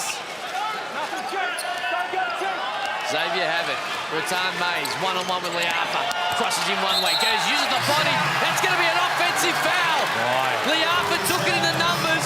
He lowered the shoulder, Rattan Mays, and used his body illegally. 61 seconds, 5 points the difference. Pete Hawley, talk to me. Firstly, what a move. He had the move. He didn't really have to do it in the end. Illawarra was alongside him. He made the move. He got the advantage. Just had to take a gather and go up. Illawarra wasn't going to pin it against the backboard. Opportunity. 5 the difference. Adnam wants Mitch Creek, couldn't get him. Still wants him, now gets him. Double team, leads to Adnam. To Glidden. Did everything but fall. She kept it alive to the hand of Adnam, and it's a 1-possession game. Reith. Retan May's thought about it. If they get a stop, there's a 19-second differential. Hawks need to score. Retan May shot clock's at 4. He's got no choice. Got it! Retan Mays says, good try, but I'm going to try and shut the door. What a shot. My goodness, 22% from 3 on the year. Not where his bread is buttered, Xavier Retan Mays. And Isaiah Illawarra knew it. Right here as the help man, he stepped off, he stayed at home, he gave him the look, and XRM grabbed the moment. Well, he did. He said he stayed home. At home was Antonius Cleveland. Maybe a hedge a little bit closer, but what a shot. Retan Mays. First 3 ball of the night. Probably puts this one to bed. They haven't made it easy down the stretch. Credit the Phoenix for fighting back, and as we said, there's some missed opportunities there. 8 of 17, you left a lot of points at the free throw line. Hit some threes late as well. Tightened up a little bit on the defensive end when they got up and in full court, and that's what can happen. And I give them credit for they extended full court with the pressure. Hawks got some easy buckets. They didn't go away from it. They said, you know what, we're going to stay with it, but what we're going to try and do is make them take those rush shots if they're contested, and that's what the Hawks did. Fell right into the trap, and then things are working out. What a performance in the end. Put up 100 points. At one stage, looked like we're heading for about 120. Led by 19 in this quarter to Illawarra. That Kyle Adnam bucket 24 odd seconds ago narrowed it back to 3, but Retan Mays, a 22% 3-point shooter, finds nothing but twine to double the lead, and now makes it tough. Not impossible, just improbable. Referee's very vocal about breaking the line after the Mitch Creek tech foul last Sunday in the throwdown. Players well and truly aware. Illawarra looking, Glidden curls. She wasn't quite ready for it, but he got it. And then Dwight Reith puts his hand in, it's foul. Interesting decision from Cam Glidden. It was a fun play as they looped around the Phoenix, and Cam Glidden was open. Could have just squared his shoulders and let it fight. You're down 6, not a lot of time to play with here. Get a good look from the arc from a good shooter. And let that fly. Time is the enemy for Southeast Melbourne Phoenix. We're going to slap another 0.7 back on the clock, so it'll be 18.4.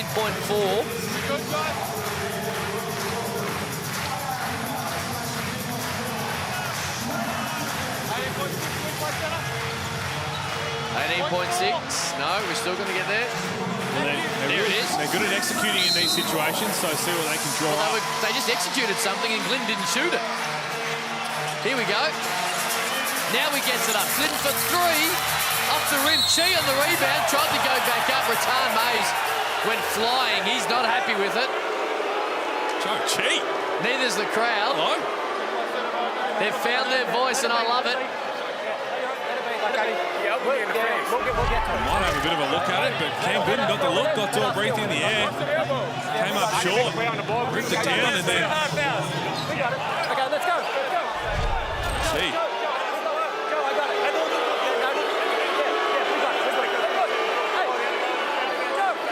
Look like a whole lot. That's just a big guy who realises a point guard slapping at his elbows. I got no time for that.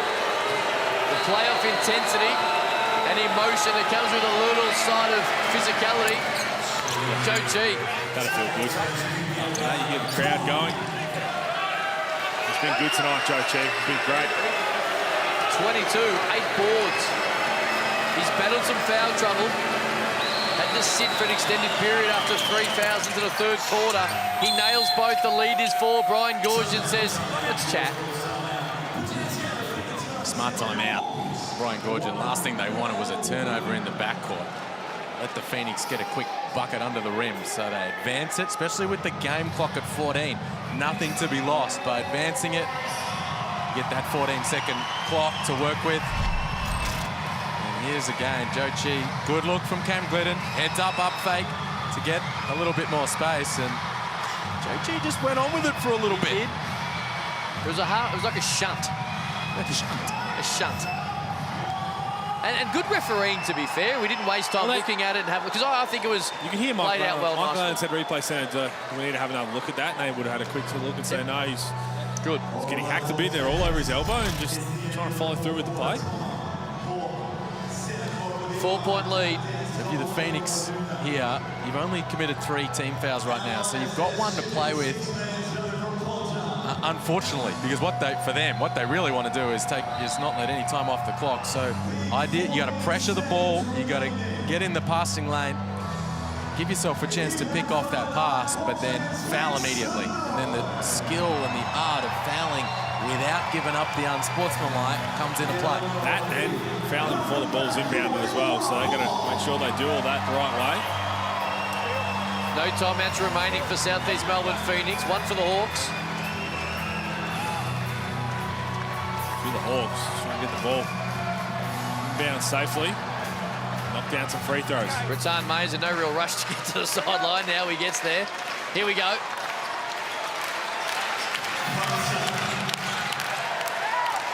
Now they have to foul.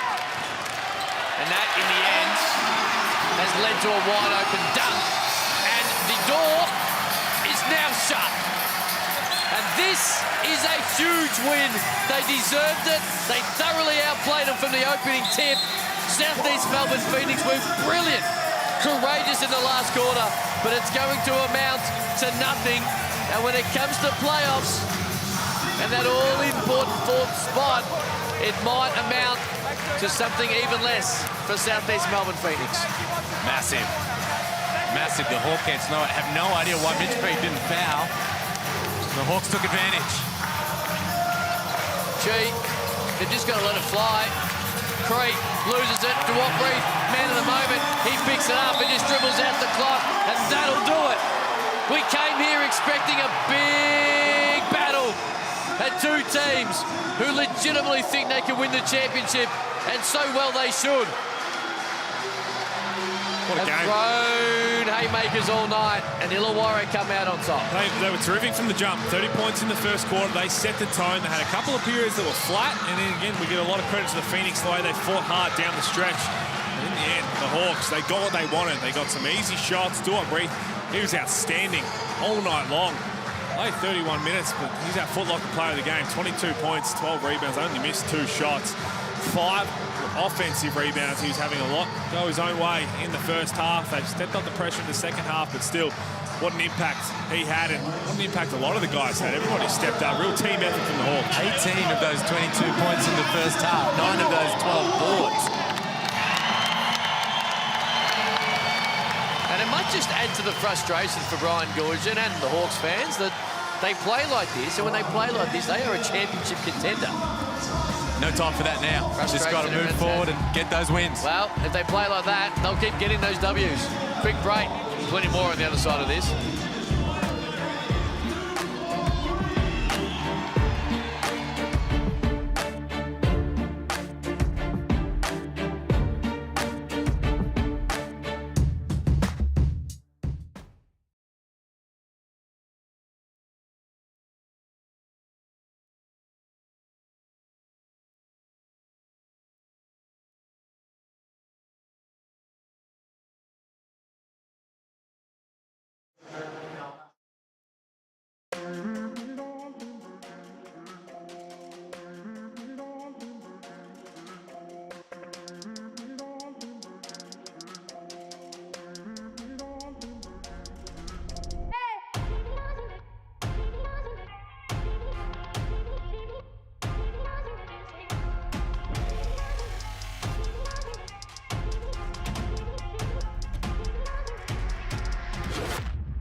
Hungry Jacks highlights, and there was plenty in an exciting game. That's how the game started.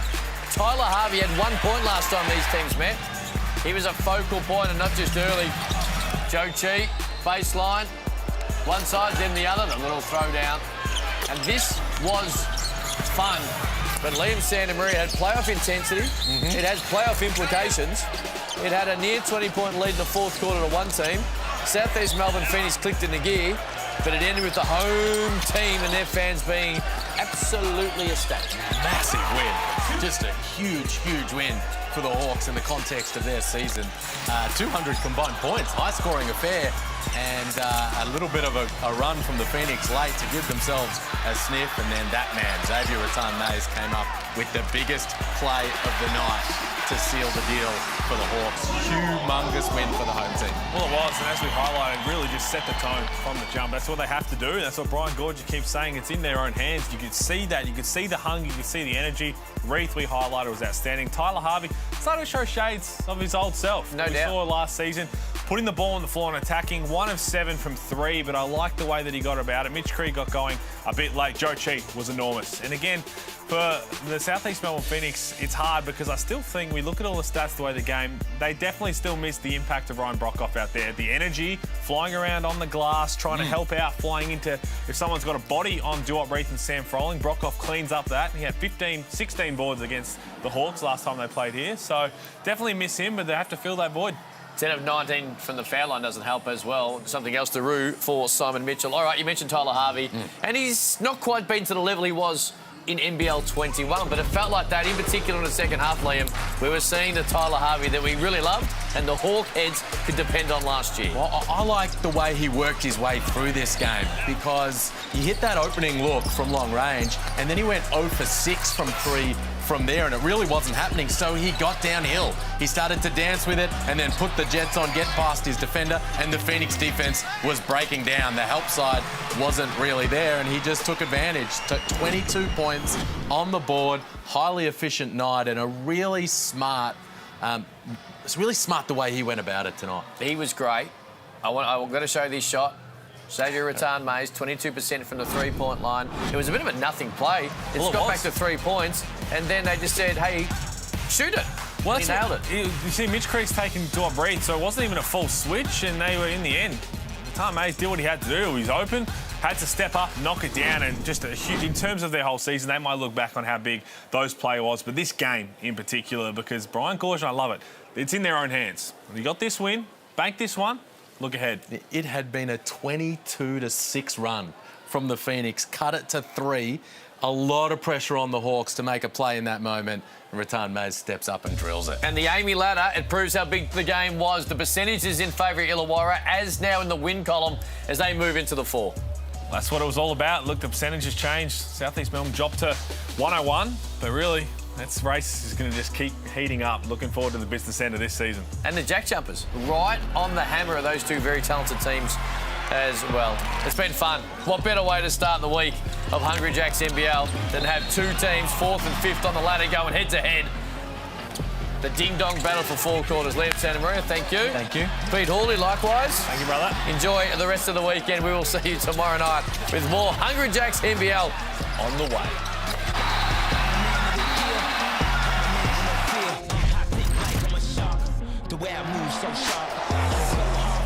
This program is brought to you by Hungry Jacks and Bunnings Trade.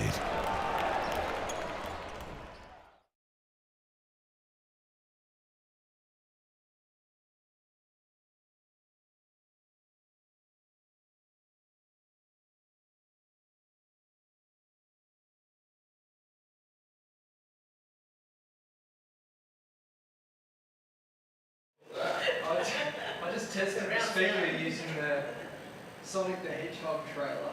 Yeah. Whoa.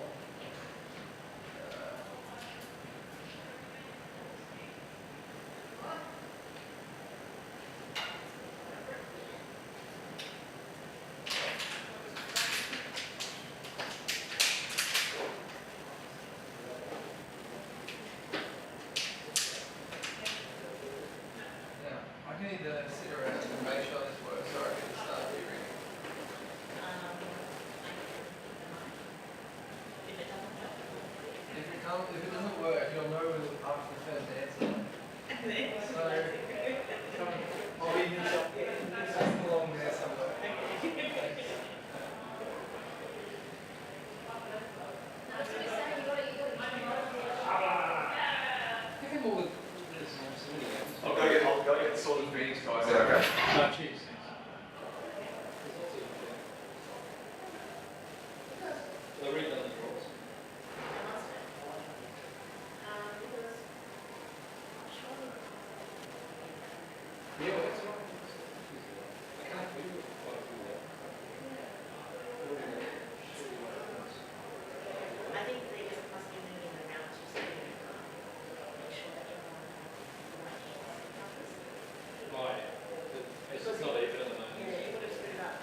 change cables?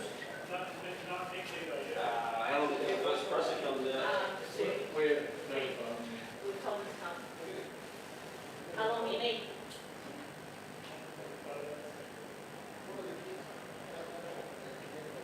They're pretty rowdy. They're probably the loudest I've ever seen.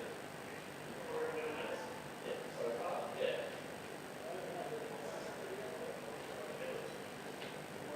Yeah.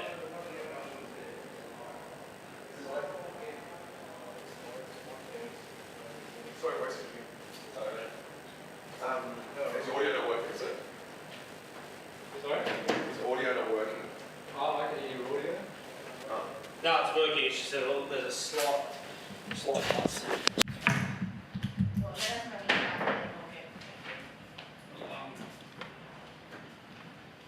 Hopefully this fixes it.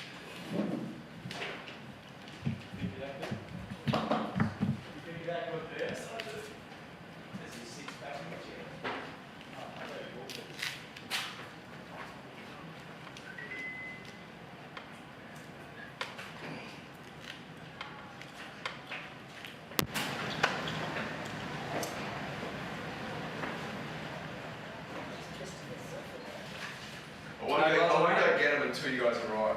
Yeah. Shit. Yeah. 1, 2, 3. 1, 2, 3. Thanks, mate. Is that it? No worries, mate. I'll mark it. Dodgy cable. Okay, so all good now? Yeah, all good now. All He's good happy. now. Thank you. All good? Yeah. Yeah. Thank you, your team. All good, mate. You wouldn't live with it, but just,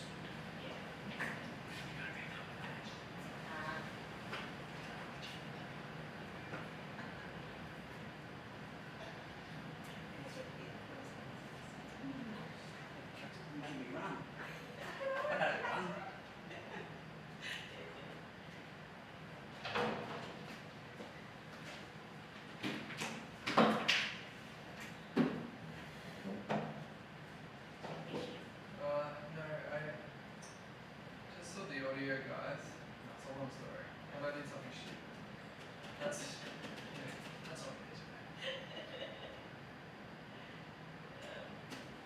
But it won't take long to fix. Well, hopefully it's fixed. Bye.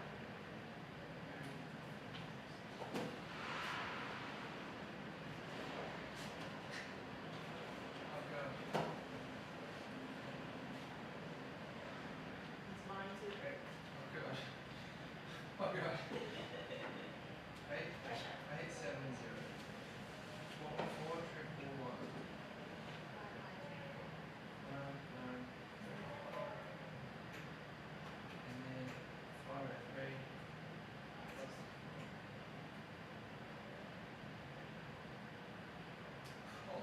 me. No, you get this as well. That's good. Hey, yeah. Oh, yeah. Yes. Very good. Hey, yeah. Oh, yeah. Yes. Very good. We're in. All right. Let me in. I just have to do it again.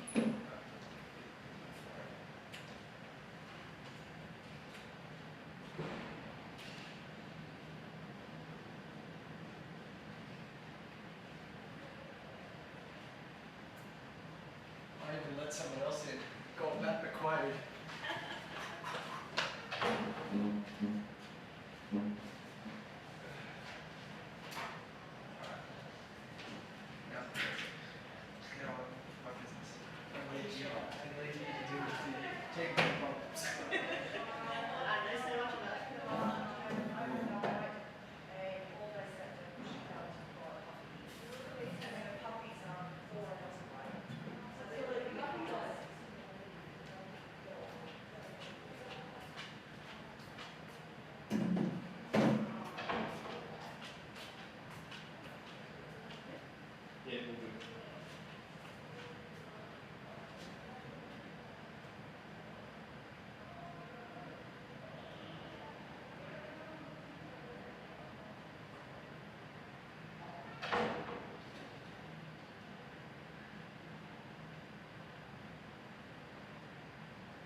go somewhere with your wife or something? Is that Yeah, went to Noosa. First week of Feb. Oh, yeah. okay. You like I Noosa? thought it was Sorry? I thought it was somewhere. Oh, well, it goes quick. Yeah. It seems like a few weeks ago. Yeah. How was that? Yeah, really good. We've been going there well, this is 27. So we've been going there since even before they were born. So we haven't been like this us two for a while. Yeah. No, it was really good. Good spot. You been up there? No. Yeah, it's really nice. It's kind of a unique place because there's a beautiful national park there, really surf beaches. And it faces north, so it's normally protected from, like crappy beach weather. And then the main street, Hastings Street, is full of fantastic restaurants and shopping. So only a short story. And a limited number of buildings of 3 or 4 stories. It's not like high-rise, so it's still got a really good vibe there. Yeah. That's the problem with the city these days. They're so high up. Yeah. They're so tall, big tall buildings that just blocks up the view. Yeah, exactly. I'm not a fan of Surfers Paradise, part of that reason. But just down the road at Broad Beach, which is also high rise, but there's lots of really good restaurants there. It's more like a little Melbourne coast kind of. Down there as well. Yeah. Because one of my friends in property, so he's looking after a building in South Bank. Oh, yes. That's supposed to be it's going to be one of the corners of the building. Oh, really? Yeah, right on Oh, yeah. in the middle of the city, sort of in South Bank. Oh, okay. So they've got the Q1, which is just certain and surface, and I think they've got another one. So yeah. Yeah, this is Melbourne. Huh? South Bank, Melbourne. Oh, I was thinking of Southport. Sorry. Yeah, South Bank. One of my I had a client there. I used to go there up until COVID. They're the largest property developers in Victoria, Central Equity. So I used to go down and take my family as well and shoot. I pick up high-rise luxury accommodation. So I shoot Melbourne lifestyle shots. That's all part of it. Melbourne, Australia's most single city development, and then you show their parties and all that kind of stuff. I really miss that.